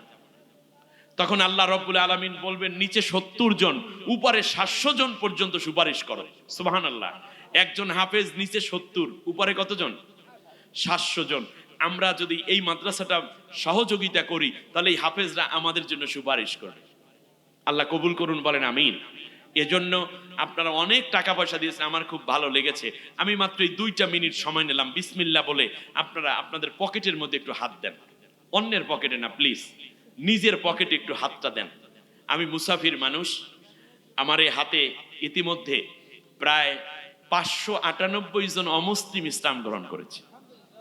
আমি এই হাতটা যখন বাড়াই, আল্লাহ কখনো ফিরান নাই। আমি আপনাদের জন্য দোয়া করে দেব ইনশাআল্লাহ। আপনারা হয়তোবা কতটুকু জানেন, আমার এই হাত দিয়ে গোটা কোরআনের অনুবাদ করা মানুষ আমি। সুতরাং আপনাদেরকে নিয়ে আজকে দোয়া করবে এই হাত উঁচু করে। আপনাদের কারো মা নাই, কারো বাবা নাই, একবেলা মা বাবার খাবারের টাকাটা দিলেও এই মাদ্রাসার ছাত্ররা একবেলা খাবার পেয়ে যাবে, ঠিক কিনা বলেন? হ্যাঁ। অতএব এই মাদ্রাসার বিশাল পরিচালনার দায়িত্বের জন্য একটু অংশগ্রহণ করেন। 2 টাকা, 5 টাকা, 10 টাকা, 100 টাকা, 50 টাকা, 500, 1000, যে যা পারেন বিসমিল্লাহ বলে। কেউ মাহরুম হবেন না, কেউ মাহরুম হবেন না। একটু জিকির করেন। মূল তাফসীরের ভিতরে আমি আবার ঢুকে পড়বো ইনশাআল্লাহ আপনাদেরকে নিয়ে। বলেন লা ইলাহা। মহিলা প্যান্ডেলে অনেক মা বোন এসেছেন। মহিলা প্যান্ডেল, মা বোনেরা, আমাদের সাবেক উপজেলা চেয়ারম্যান চমৎকার করে বলেছেন যে মহিলারা এখানে বড় দানবীর, দানব বীরঙ্গনা। আমি দোয়া করব আল্লাহ তাআলা তাদের প্রত্যেককে হাফেজের মা হওয়ার তৌফিক দিন, হাফেজের দাদি নানি হওয়ার তৌফিক দিন, হাফেজের খালা হওয়ার, ফুফি হওয়ার তৌফিক দান করুন।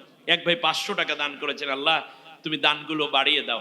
নবীজি বলেছেন যখন কেউ দান করে এই দানের টাকাটা আগে আল্লাহর হাতে যায়। সুবহানাল্লাহ বলেন।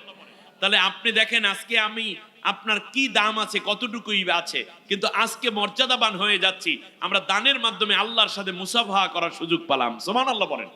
নবীজি বলেছেন আস-সাখিউ হাবিবুল্লাহ, যারা দান করে তারা মূলত আল্লাহ তাআলার দোস্ত হয়ে যায়। সুবহানাল্লাহ বলেন। আল্লাহর দোস্ত হয়ে যায়। আমরা আজকে আল্লাহর বন্ধু হয়ে যাব, বলেন আমিন। সবাই বলেন আমিন। আল্লাহ তাআলা তুমি এই দানগুলো কবুল করো। সম্মানিত ভাইরা, এরপর যে যা পারেন মা বোনেরা এগিয়ে আসুন। আল্লাহ তাআলা দেখছেন আপনার দানের মাধ্যমে আল্লাহ আপনাদের বালা মুসিবত থেকে হেফাজতে রাখুন। নবীজি বলেছেন মানুষকে আল্লাহ দুনিয়ায় তিনজন বন্ধু দেয়। এক নম্বর হচ্ছে আত্মীয় স্বজন, দ্বিতীয় হচ্ছে তার সন্তান সন্ততি, আর তৃতীয় হচ্ছে তার নেক আমল। সুবহানাল্লাহ বলেন। আমার মনে হয় নবীর কথা কত সুন্দর। ধন সম্পত্তি ইন্তেকাল হওয়ার সময় এসে বলে এতদিন আমরা তোমার ছিলাম, এই গরু মহিষ হাল চাল গাড়ি বাড়ি ধান দৌলত যা আছে এখন আর আমি তোমার নাই, এখন তোমার সন্তানের হয়ে গেলাম।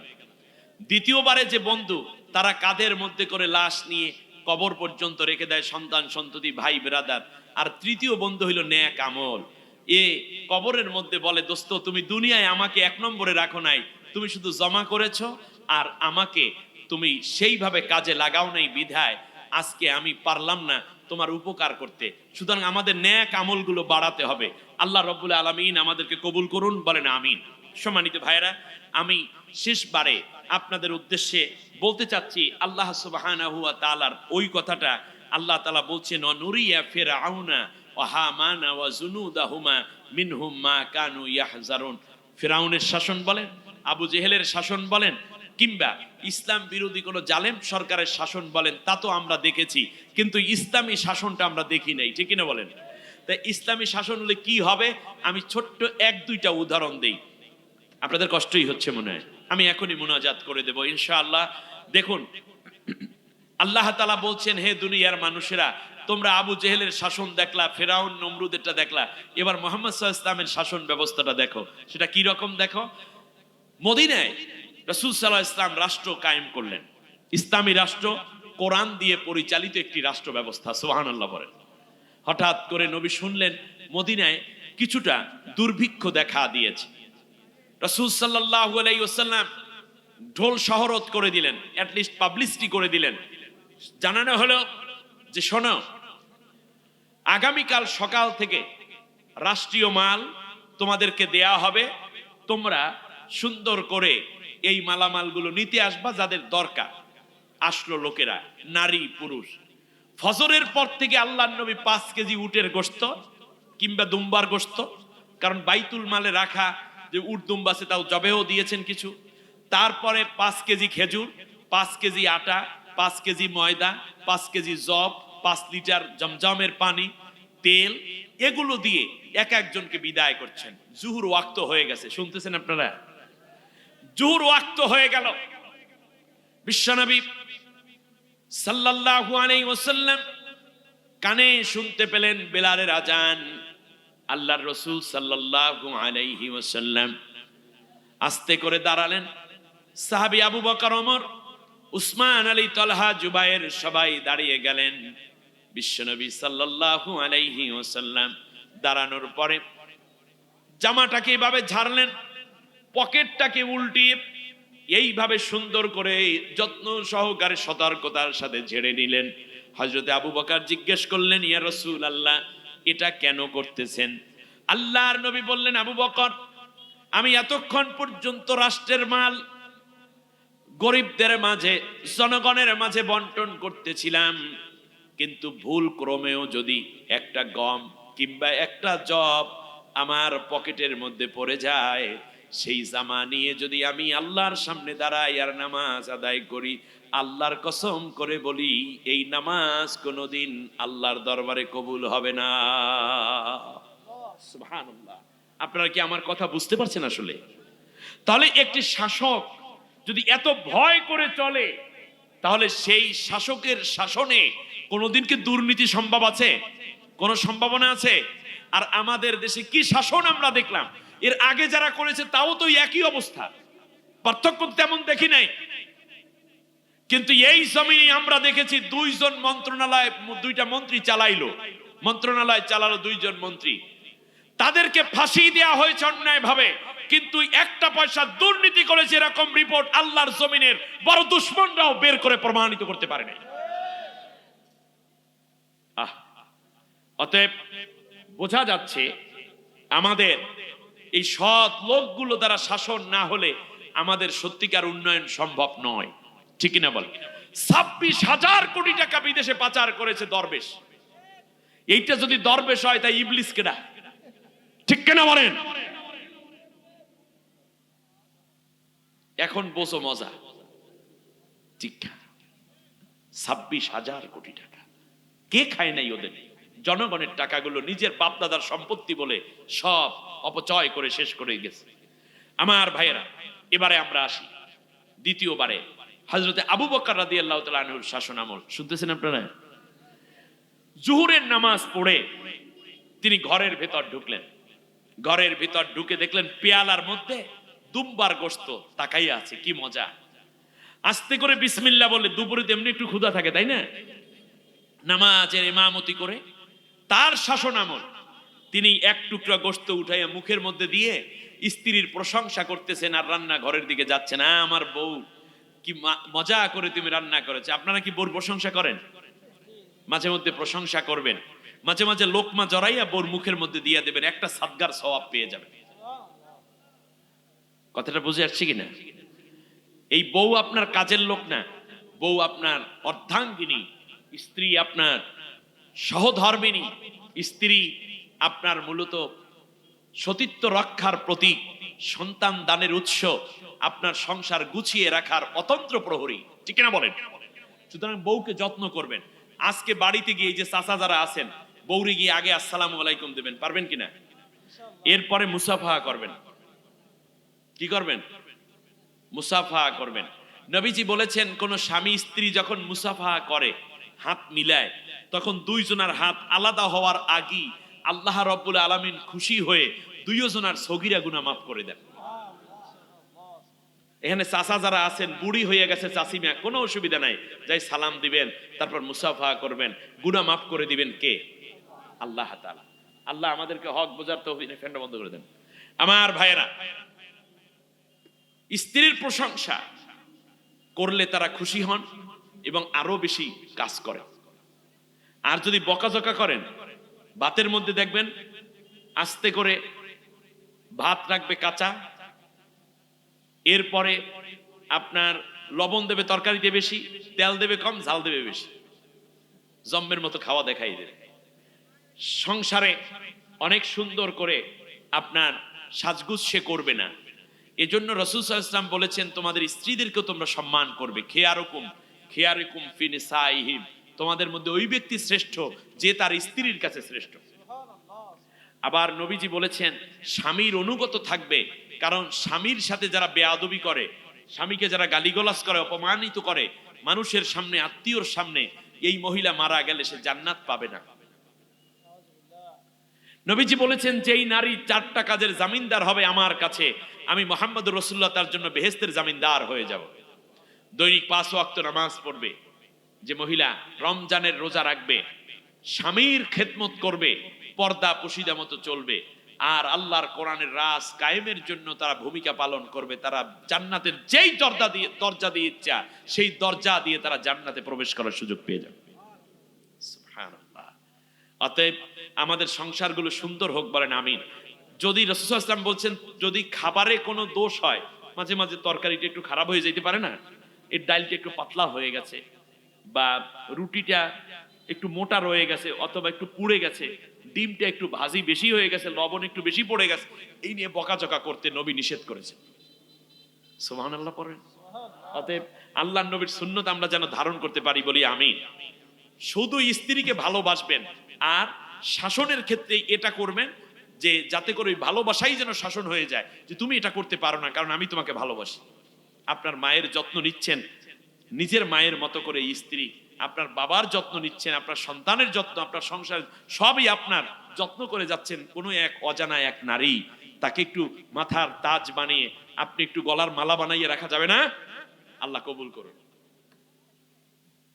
বললেন, প্রাণের স্ত্রী, দারুণ রান্না করেছো, এত মজা হলো আজকে খাবার। স্ত্রী কপালে হাত দিয়ে জিহ্বায় কামড় দিয়েছে। হাই হাই, কি করেছেন? বলল, কেন? বলল যে এটা তো আমাদের খাবার নয়, বাইতুল মাল থেকে একটা দুম্বা পাঠিয়েছে, কিছু ইয়াতিম অসহায় এসেছে মসজিদে নববীতে, তাদেরকে দুপুরবেলা খানা দিতে হবে, এই জন্য। আমার কথা আপনারা বুঝতে পেরেছেন? তাহলে এইটার অধিকার আমরা না। এটা কি করেছেন? আবু বকর রাদিয়াল্লাহু তাআলা আনহু বললেন, তাড়াতাড়ি পানি দাও। 1 মাস পানি দেয়া হলো। পেট ভরে পানি খেয়ে গলার মধ্যে আঙ্গুল ঢুকিয়ে বমি করলেন, গোশত টুকরা বের হয়ে এলো না। আবু বকর রাদিয়াল্লাহু তাআলা আনহু বললেন, তাড়াতাড়ি আবার পানি দাও। পানি দেয়া হলো। এবার পানি পান করে গলার মধ্যে আঙ্গুল দিলেন, বমি হলো, কিন্তু গোশতটা আসলো না। একদিকে ক্ষুধার্ত দুপুরবেলা, আর একদিকে খালি পেটে মাত্র 1 টুকরা গোশত পড়েছে। বারবার বমি করতে গিয়ে আস্তে করে পাকস্থলীর মধ্যে কিছুটা আঘাত পেল, চাপ পাওয়ার কারণে ব্লিডিং হচ্ছে। আবার পানি পান করে বমি করলেন, বমির সাথে রক্ত আসলো, পানি বের হয়ে আসলো, তার সাথে গোশত টুকরাও বের হয়ে এলো। হযরত আবু বকর চোখের পানি ছেড়ে বলছেন, গোশত টুকরা রে, তুই আমার না, তুই হলি ইয়াতিমের হক, তুই হলি অসহায় মানুষের সাদাকার খাবারের মানুষের হক। সুতরাং আমি ভুল বশত যদি তোরে খেয়ে ফেলতাম, আর আমার রক্ত গোশতের সাথে তুই যদি মিশে যাইতি, কিয়ামতের ময়দানে আমি আবু বকর জাহান্নামে যাওয়ার জন্য 1 টুকরা গোশতই যথেষ্ট ছিল। এ হচ্ছে ইসলাম, ইসলামী শাসন ব্যবস্থার রূপরেখা। আর তোমরা সৌদি আরব থেকে হজ করার পরে হাজিদের দুম্বা, হাজিদের উটের গোশত, এইগুলো বাংলাদেশেও আসে। এমপির বাসায় 10 পিস, চেয়ারম্যানের বাসায় 5 পিস, উপজেলা চেয়ারম্যান 3 পিস, ইউনিয়ন কাউন্সিল চেয়ারম্যানের বাসায় 1 পিস চলে যায় মেম্বারের বাসায়। এটা পাঠানো হয় গরিব লোকদের জন্য, এই দেশের অসহায় মানুষদের, প্রজাদের জন্য, আর খায় সব জনমের মতোই 10 বদমাইশ গুলাই। ঠিক কিনা? এটা পেতে হলে নেক লোক আপনার সমাজে থাকতে হবে কি হবে না সেটা বলেন। হযরতে ওমর রাদিয়াল্লাহু তাআলা আনহুর শাসনের কথা বলবো। একবার ইয়ামেন থেকে লোক আসলো, লোকেরা এসে দেখলো এত বড় শাসক, এত বড় প্রভাবশালী ওমর, না জানি তার বাড়িটা কততলা বিল্ডিং, না জানি তার খাবার দাবারের কত অনাড়ম্বর আয়োজন। তার বাড়িতে আসলো, মসজিদে নববীতে এসে লোকদেরকে জিজ্ঞেস করলে, এই ওমরের বাসা কোনটা? বললো যে ওমর থাকে ওই ঘরের মধ্যে। দেখতেছে ছোট্ট একটা দোসালা ঝুপড়ি, খুরমা খেজুরের পাতা দিয়ে ছাউনি। আস্তে করে লোকেরা একটু উকি দিল, দেখতেছে সামনের বারান্দায় ওমর শুয়ে আছে, মাথার নিচে একটা পাথর, পাথর এবং মাথার মাঝখানে তার ডান হাতটা দেওয়া, বালিশ নাই, ফ্লোরিং করা, সূর্যের তাপ, খুরমা খেজুর গাছের পাতা, অনেক সময় পেলে দেখবেন এভাবে চিপে আসে, ঠিক না? ছাউনিটা এই দুইটা বুঝে আসে না, যখন আসে তখন সূর্যের তাপ ওই পাতার ফাঁকা দিয়ে ওমর রাদিয়াল্লাহু তাআলা আনহুর চেহারার মধ্যে পড়ছে, ঘাম ঝরছে। ঘুমাইলে মানুষ কিন্তু একটু ঘামও আসে বেশি, গরম লেগে যায় বেশি। আস্তে করে সেই ঘাম বেয়ে বেয়ে, পাথর টপকে পানি বেয়ে বেয়ে পড়ছে। সালাম দিল, ওমর রাদিয়াল্লাহু তাআলা আনহুর ঘুম ভাঙলো। ওমর রাদিয়াল্লাহু তাআলা আনহু তাদের সাথে কুশল বিনিময় করলেন। এক পর্যায়ে বললেন, তোমরা এসেছো দুপুরবেলা, না খেয়ে যেতে পারবে না? বলল, ঠিক আছে, খাবো। ওনারা মনে করেছে ওমরের ঘরে দুম্বার গোশত, উটের রোস্ট, এরপরে কত কোরমা, পোলাও, ফিন্নি, জর্দা, কাবাব, স্বামী কাবাব, ফালুদা, রেজালা, দুধ, দই, কত কিছু যেন আছে। এক পর্যায়ে ওমর রাদিয়াল্লাহু তাআলা আনহু বললেন, ঠিক আছে। একটা করে মোটা রুটি দিল, ওমরও একটা নিলেন। ওমর রাদিয়াল্লাহু তাআলা আনহু একটু জবের তেল নিলেন, আর ওনাদেরকে জবের তেল এবং একটা করে খেজুর দিলেন। ওনারা এটা খাচ্ছে, আর মনে মনে ভাবতেছি এটা মনে হয় প্রাথমিক শুরু, আসল জিনিস আসতে সময় লাগবে। ওমর রাদিয়াল্লাহু তাআলা আনহু খেয়ে দিয়ে শেষ করে আলহামদুলিল্লাহিল্লাযী আত'আমানা ওয়া সাকানা ওয়া জাআলানা মিনাল মুসলিমিন দোয়া পড়লেন। ওমর জিজ্ঞেস করেন লিমাযা লা তাকুলুন, তোমরা খাচ্ছ না কেন? বলল যে ওমর খাওন তো আসে নাই এখনো, এটা তো স্বাভাবিক। বলল যে এটাই আজকের সেরা খাবার। বলল আপনি এটাই খান? বলল যে আমি 3 দিন গোশত খাই কোরবানির সময় বৎসরে, আর কেউ যদি দাওয়াত দিয়ে খাওয়ায় তাহলে খাই। আমার ঘরে এজন্য অনারম্বর খাওয়াত করি না। যদি আজকে কোনো আমার রাষ্ট্রের কেহ শুধুমাত্র রুটি খায়, আর আমি যদি রুটি আর তেলও খাই, ওই ব্যক্তি কিয়ামতের দিন আমার বিরুদ্ধে মামলা করার অধিকার রাখে। তার কারণ ওমর আমার চেয়ে ভালো খানা খাইয়া রাষ্ট্র চালায়, আর আমরা জনগণ এত কম এবং নিম্নমানের খানা কেন খাইলাম? আল্লাহ তাআলা ওমরের বিচার করো, সেই দিন আমার তেল বের করে ছাড়বে। আমার কথা আপনারা বুঝতে পেরেছেন? জবাবদিহিতা মানুষের কাছে নয়, আল্লাহর কাছে। এই জন্য আল্লাহর আইন চাই, সৎ লোকের শাসন চাই। সৎ লোক আসমান থেকে পড়বে, কবর থেকে বের হবে, গভীর রাত হযরতে ওমরের ঘরে আসলেন আলী রাদিয়াল্লাহু তাআলা আনহু। আলী রাদিয়াল্লাহু আনহু তখন মদিনার প্রধান বিচারপতি, চিফ জাস্টিস, এসে নক করেছে। কে? বলল যে আমি আলী এসেছি। দরজা খুলে দিলেন, সালাম বিনিময় করে দাঁড়ানো অবস্থায় জিজ্ঞেস করলেন, আলী এত রাতে তুমি কেন এসছো? কি বিপদে পড়েছো? হযরত আলী রাদিয়াল্লাহু তাআলা আনহু বলেন, আমি যুবকদের জন্য এই আমানত রেখে গেলাম। আগামী দিনের ওমর তোমরা, আগামী দিনের আলী তোমরা, আবু বকর তোমরা, কারণ তোমরাই পেরেছো বাংলাদেশকে স্বৈর শাসন মুক্ত করতে।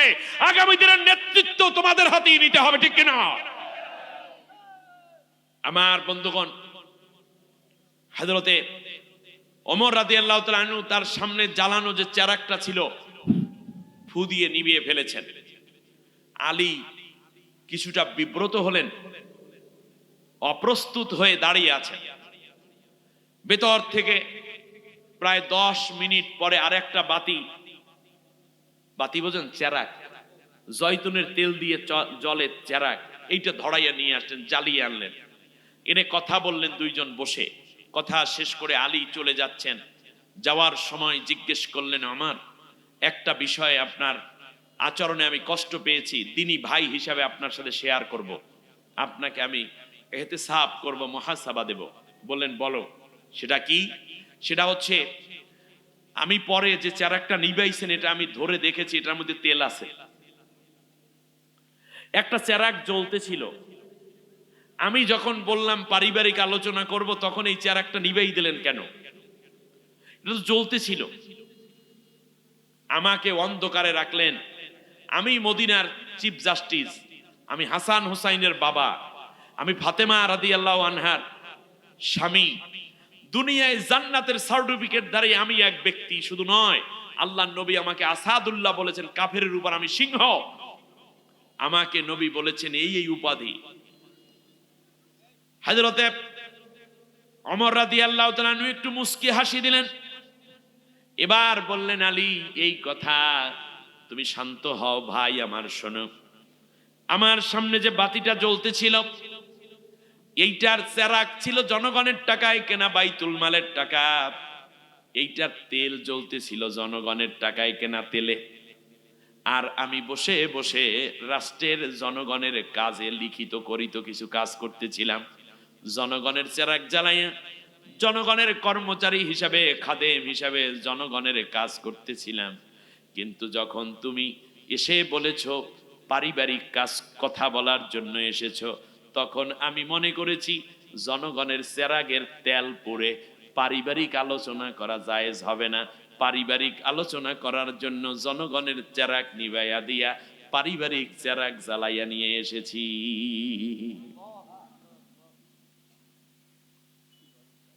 কি বুঝলেন? কি বুঝলেন? জনগণের টাকায় কেনা গাড়ি, জনগণের টাকায় কেনা বুলেট, জনগণের টাকায় দেওয়া বেতন পুলিশ সেই জনগণ কি হত্যা করে প্রমোশন নিয়েছে বিগত 18টা বছর ধরে, ঠিক কিনা বলেন? এগুলো কি? এক একজন মেম্বার, চেয়ারম্যান, এমপি, মন্ত্রী মানে হচ্ছে মনে হয় এক একজন আল্লাহ খোদা হইয়া দুনিয়ায় নাজিল হইছে। এক একজন পুলিশের যে পাওয়ার ছিল, পুলিশের পাওয়ার আজও আছে, থাকবে, কিন্তু অন্যায় পাওয়ার, জনগণের উপরে নির্যাতনের পাওয়ার এই জাতি মেনে নেবে না, ঠিক কিনা বলেন? পুলিশকে নৈতিকভাবে সংশোধন হতে হবে। অন্তর্বর্তীকালীন সরকারকে বলবো, পুলিশকে মোরালিটি ডেভেলপ করার জন্য মাঝে মাঝে ইসলামিক স্কলারদেরকে দিয়ে তাদেরকে ওই জনগণের কাছে পৌঁছানোর আগে ন্যূনতম 3 দিন 5 দিন 7 দিন ব্যাপী বিভিন্ন রকমের প্রশিক্ষণ দিয়ে টিসিটিএস করায়া, তাদেরকে নৈতিক ডেভেলপ না হলে, মোরালিটি ডেভেলপ না হলে বাংলাদেশ আবার আরো খারাপ জায়গায় চলে যাবে। আপনাদের ভাগ্য ভালো থাকবে না, কারণ বিভিন্ন জায়গায় ঘাপটি মেরে ওই ধরনের জালেম সরকারের বিভিন্ন পদ এবং পদবীরা বসে আছে, কখন আবার জুলুমের হাতটা বাড়াবে, ঠিক কিনা বলেন?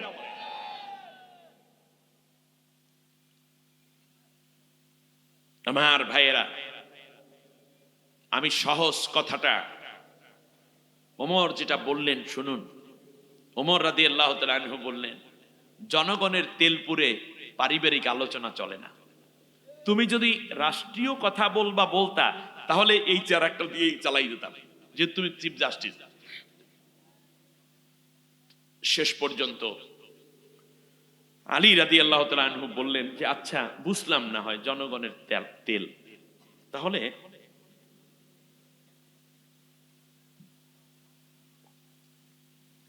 এই এতটুকু সময়, আলহামদুলিল্লাহ, এই এতটুকু সময় শুধুমাত্র আমার এখানে চেরাগ জ্বলতে থাকতো, অন্য চেরাগ জ্বালাই নিয়ে আসতে, না হয় 2-4 ফোঁটা তেলই জ্বলতো, এর বেশি তো আর জ্বলতো না। এবার ওমর চোখের পানি ছেড়ে দিয়ে বুকে জড়াই নিলেন, বললেন আলী রে, ওইটাই তো চিন্তা করি। যখনই জানতে পারলাম পারিবারিক আলোচনা করবা, তারপরে যদি আমি চেরাগটা জ্বালাইয়া 2 ফোঁটা 3 ফোঁটা 5 ফোঁটা তেলও জ্বলতো, অন্য চেরাগ আনতে আনতে কিয়ামতের দিন ওই 5 ফোঁটা তেলের হিসাব দেওয়ার জন্য আল্লাহর আদালতে আমাকে কত হাজার বছর যে দাঁড়াইয়ে থাকা লাগতো, সেই ভয় আমাকে চেরাগ নিভাইয়া দিতে বাধ্য করেছে। এমন যদি হতো আমার দেশের শাসক হতো, ওমরেরই মতো হতো, আবু বকরের মতো। এমন যদি হতো, বলেন না আমিন। প্রজার দুঃখে রাজার চোখে থাকতো না রে ঘুম, সারা দেশে পড়ে যেত শান্তি সুখের ধুম, গরিবি দুঃখী ভুখা নাঙ্গা নাহি পাওয়া যেত, যদি আমার শাসক হতো ওমরেরই মতো হতো, আবু বকরের মতো। এমন যদি হতো, বলেন আমিন। তাহলে এটা কি এমনিতে হবে নাকি আমাদের চেষ্টা করতে হবে? সেজন্য যারা চুরি করবে না, শেখ মুজিবুর রহমান তিনি বলেছিলেন যে সবাই পায় তেলের খনি, স্বর্ণের খনি, আর আমি পাইছি, আমি চুরি কইরা মানে ভিক্ষা কইরা আনি, আর আমার চাটার দলেরা সব খাইয়ে ফেলায়, ঠিক না বলেন? আপনি ভুল করেছেন নেতা, আপনি সোনার বাংলা বানাইতে চাইছেন কিন্তু সোনার মানুষ বানান নাই। চোর দিয়া কোনোদিন সোনার বাংলা হয় না, তা আপনার মেয়ে সহ সবাই বুঝে ফেলাইছে। চোরের পাল্লায় পইরা সে কি করছে কিছুদিনের মধ্যে তাও রিপোর্ট বের হবে। আগে তো চুরি করতো দেশে বৈশা বৈশা, এখন বহু দূরে বৈশাও চুরি করে। কথা মনে হয় বোঝেন নাই। সুতরাং আপনি একটা তেঁতুল গাছ লাগাইয়া প্রতিদিন আধা লিটার দুধ তেঁতুল গাছের গোড়ায় ঢালতেছেন আর দোয়া করতেছেন, আল্লাহ 2টা ফজলিয়াম দিও। গাছ বড় হইছে, ফজলিয়াম হবে, ঠিক না? কথা কয় না, হবে? হবে না, তেঁতুলই হবে। বরং আপনার দোয়া যদি কবুল হয় তাহলে তেঁতুল আগের চেয়ে মোটা হবে, টক আরো বেশি হবে। তেঁতুল তো তেঁতুলের লাইনেই বাড়বে। কিন্তু আপনি যদি একটা আম গাছ লাগাই একটু বেড়াগুড়া দিয়ে রাখেন, দোয়া করার দরকার নাই, ও যখন ফল দেবে অটো আমই হবে, তেঁতুল আর হবে না। সুতরাং আগে নেতৃত্ব ঠিক করেন, কাদেরকে নেতা বানালে আপনার চুরি হবে না, ডাকাতি হবে না, কাদেরকে নেতা বানালে ঘুষ থাকবে না, দুর্নীতি করবে না। তার কারণ যারা এই দুর্নীতি মুক্ত আখলাক এবং সাংগঠনিকভাবে পরিচিত, তারাই তো এই নেতৃত্ব দিতে সক্ষম এবং তারাই কেবল এই নেতৃত্বের দাবিদার হতে পারে, ঠিক না? আল্লাহ সুবহানাহু ওয়া তাআলা আমাদেরকে কবুল করুন, বলেন আমিন। আল্লাহ তাআলা আজকের যে আলোচনাটুকু আমরা শুনলাম, এর দ্বারা উপকৃত হওয়ার এবং জাতীয় নেতৃত্বে সৎ লোকদেরকে আনায়নের জন্য আমাদের সবাইকে দায়িত্ব পালন তৌফিক দান করুন। নামাজের সূরাতে বসে একবার আলহামদু, 3 বার কুল হুয়াল্লাহ পড়েন। বলবে বলবে দেখব।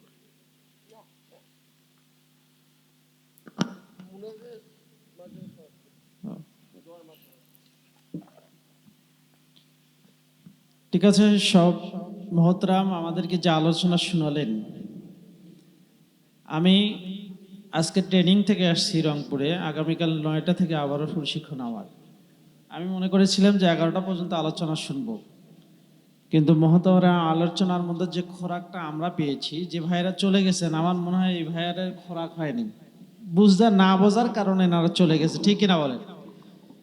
মনে হচ্ছে যে আরো একটু শুনি, কেননা কোরআনের মূল যে তাফসির, আমি একজন তাফসিরের কামিল পাশ করা, আমিও কামিল করেছি তাফসির বিভাগ থেকে। তাফসির কাকে বলে সেটা আমি জানি, যার কারণে শাইখের আলোচনা আমাকে বিমোহিত করতেছে যে আরো একটু শুনি। কিন্তু আমরা কোরআন না বোঝার কারণে এই মানুষগুলো চলে গেলাম, দুঃখ পেলাম বড়। আমি জানতাম যে এখানে 22 বছর ধরে কোরআনের আলোচনা শোনা হয়, এই মানুষ